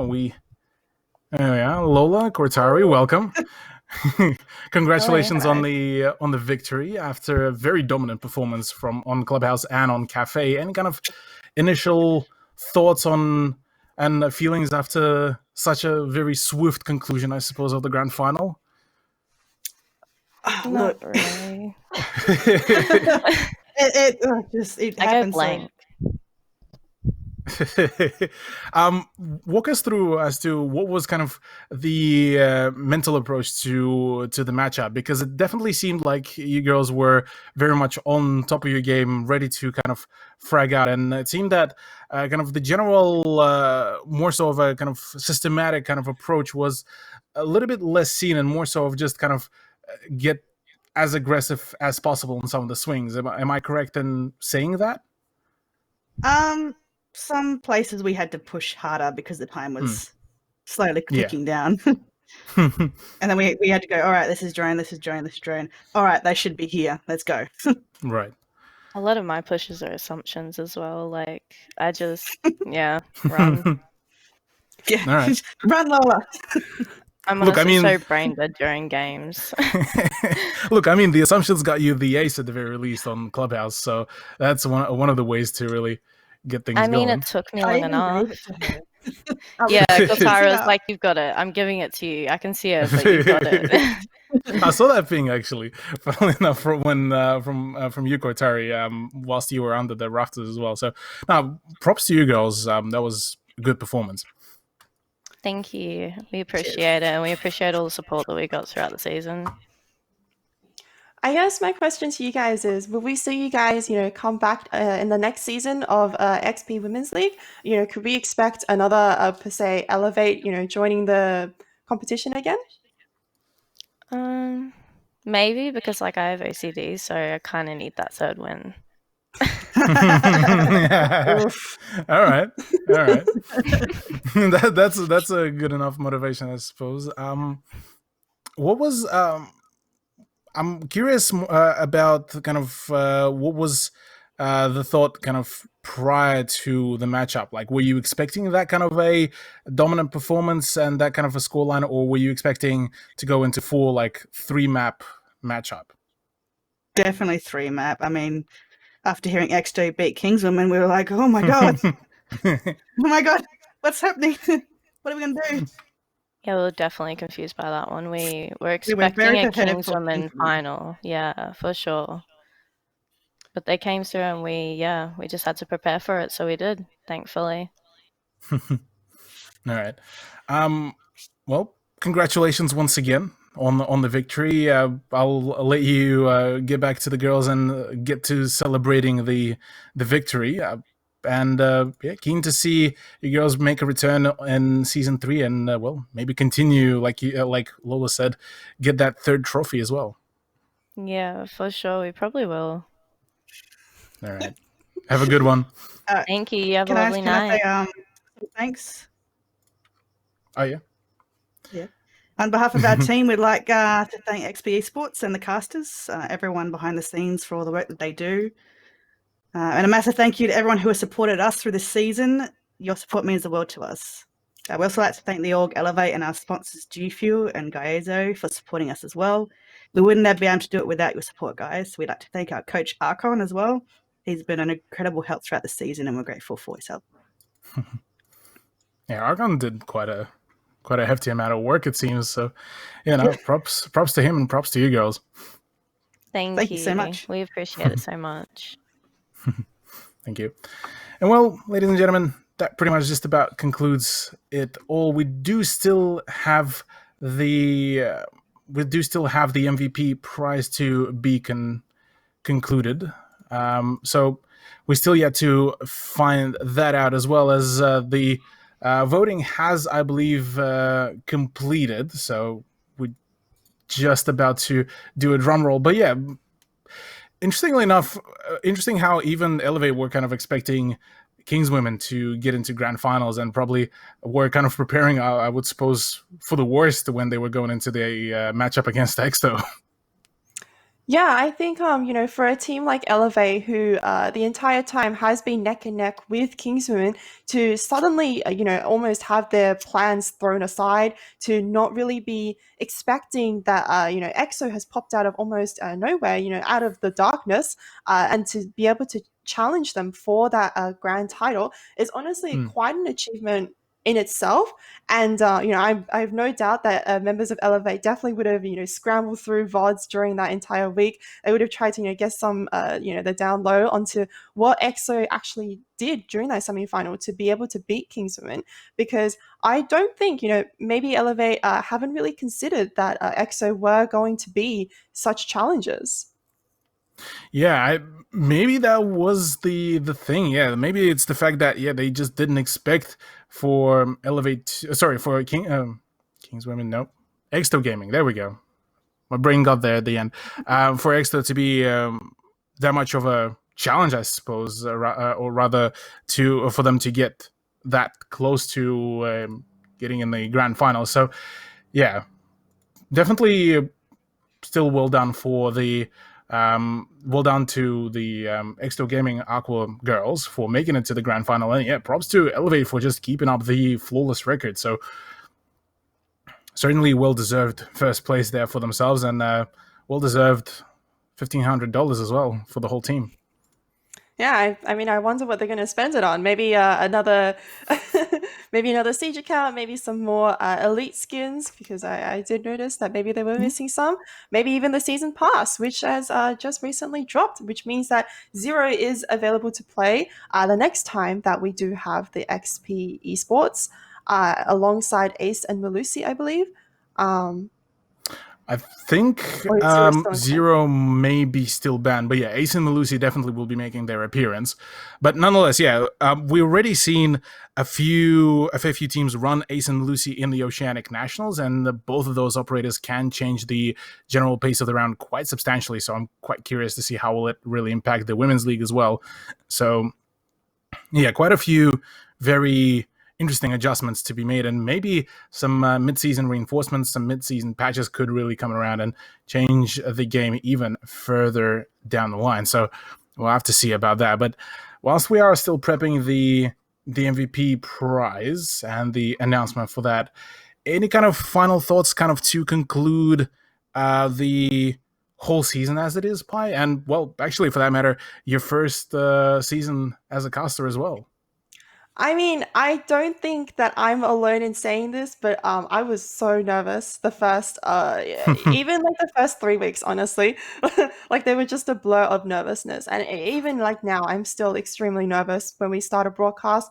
Just my head's running through all the possible things that could go wrong. Half the time, those things do happen anyways. So like my mic cutting out, my cam cutting out, me cutting out, my internet, just all these things. But I think overall it was a really great learning experience, and I can I gladly welcome any sort of feedback or any way that I can improve. But yeah, I really enjoyed having this opportunity.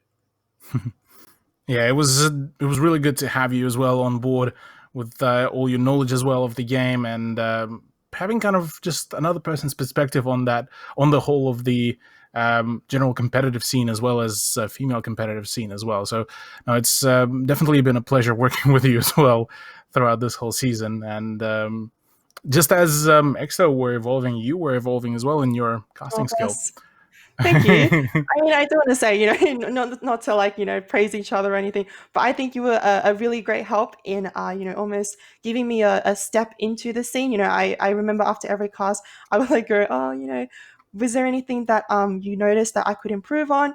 And you being here, being able to lead off any conversation, especially in the first few weeks, was so great to rely on because, especially talking with the camera, talking about things that I've never done before. It was really quite a challenge. So, any aspiring competitions or tourneys who are looking to pick up a caster, Cthulhu's your guy. Oh, thank you. Far too kind. Well, we still yet to...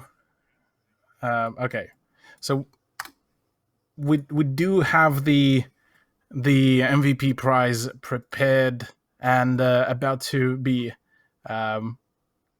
declared. And, well, once again, as a refresher for everyone, so one lucky player of one of the few teams that managed to make it through the playoffs will be winning this very nice V6 Racer gaming chair by ZQ Racing provided. Massive thanks to them.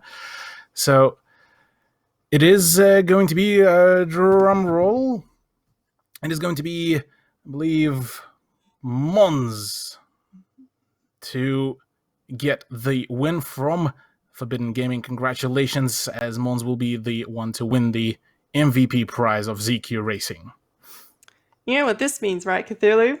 This means that Mons has got to sign up next season. That saying where all the great gamers have great gaming chairs? Well, now I believe Mons has no real excuse to not sign up for next season and really show us what she's made out of with this brand new spanking ZQ Racing chair. Yeah, definitely. Yeah, gotta show us the ability to click heads faster and more precise. So props to her for winning that out. So we'll be definitely contacting her further down the line. But yeah, that's about it from us as well.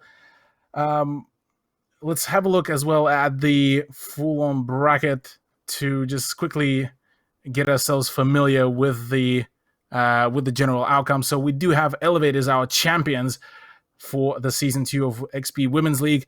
Runners-up are the Exto Gaming Aqua, and the third place is taken by Kings Women. So they are the ones who will be claiming themselves the $500 third place prize. So congratulations to all of those teams. Congratulations to Elevate for claiming the second championship. And yeah, there we go. A very, well, somewhat expected, I suppose, top three, but not particularly expected order of that top three placements after the end of the playoffs. Yeah, definitely not the order, we all expected, because as the tournament has progressed, it has been Elevate, Kingswomen, and EXO who have consistently held the top three positions. So to see them once again in the grand finals isn't much of a surprise.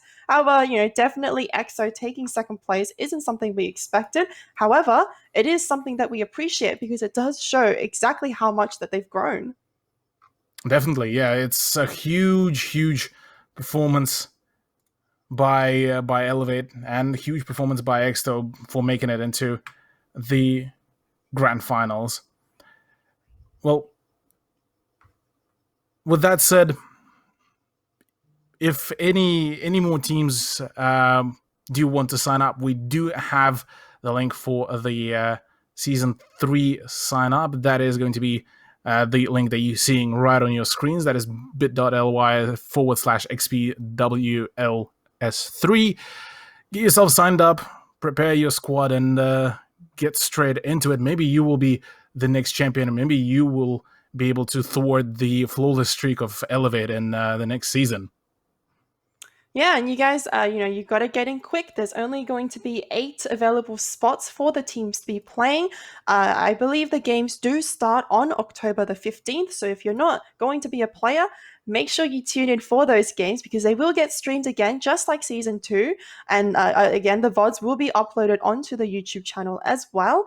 The timetable of the times will be released later on. So, make sure you tune in and catch the games. Definitely, yeah.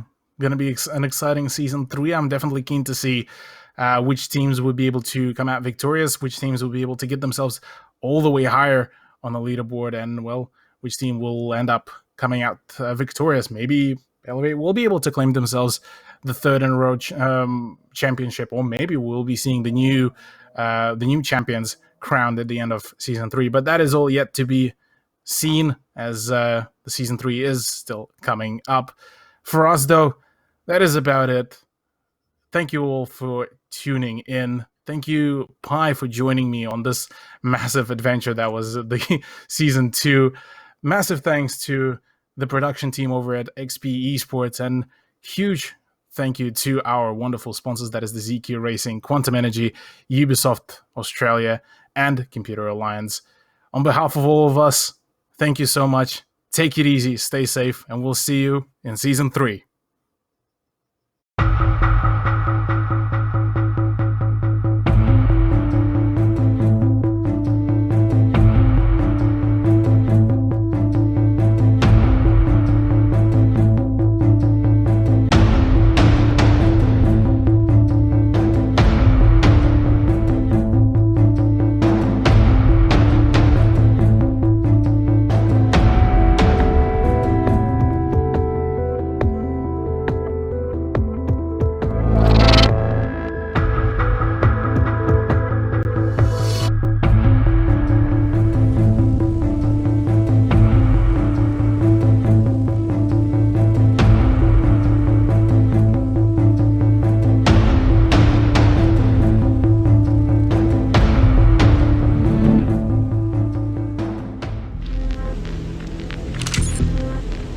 You should know better than to write me off.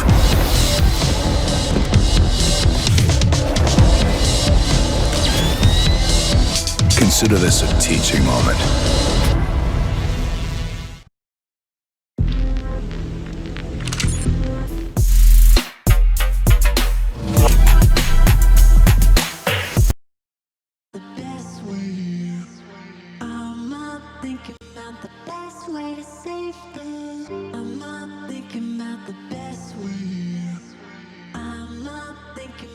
Thinking out the best way. I'm not thinking about the best way.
Gone back home.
I think that you should come back home.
Come back home.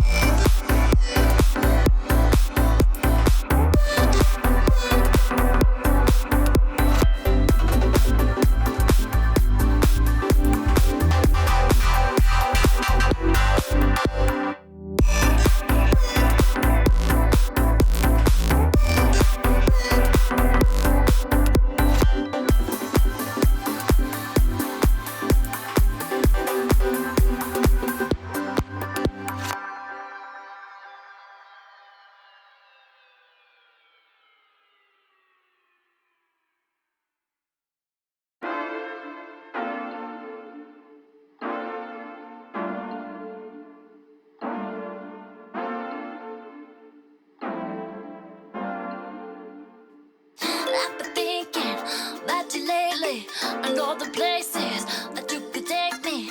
Why you so shy? You got me going wild. 'Cause I've been saying that you got it, baby. Give it to me. See my lightning, you gonna feel my thunder. Show me how you do it. Come on, baby, say it loud. Got you on my mind now. Let me see your style. I'm on my way tonight. Oh, yeah, yeah.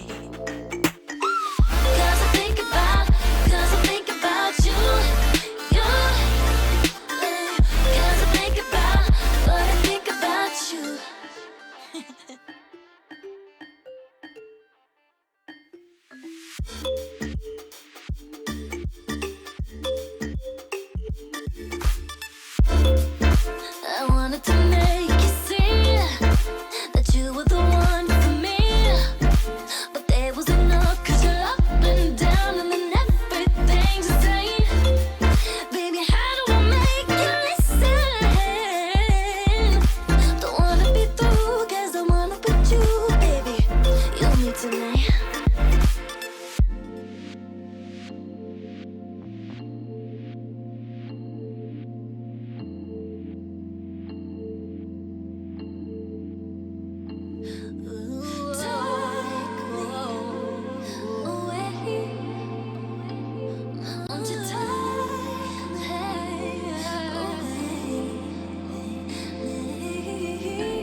structure. Don't need to behave, come on, take me away, baby. Do it one more time. And the thought of you drives me crazy.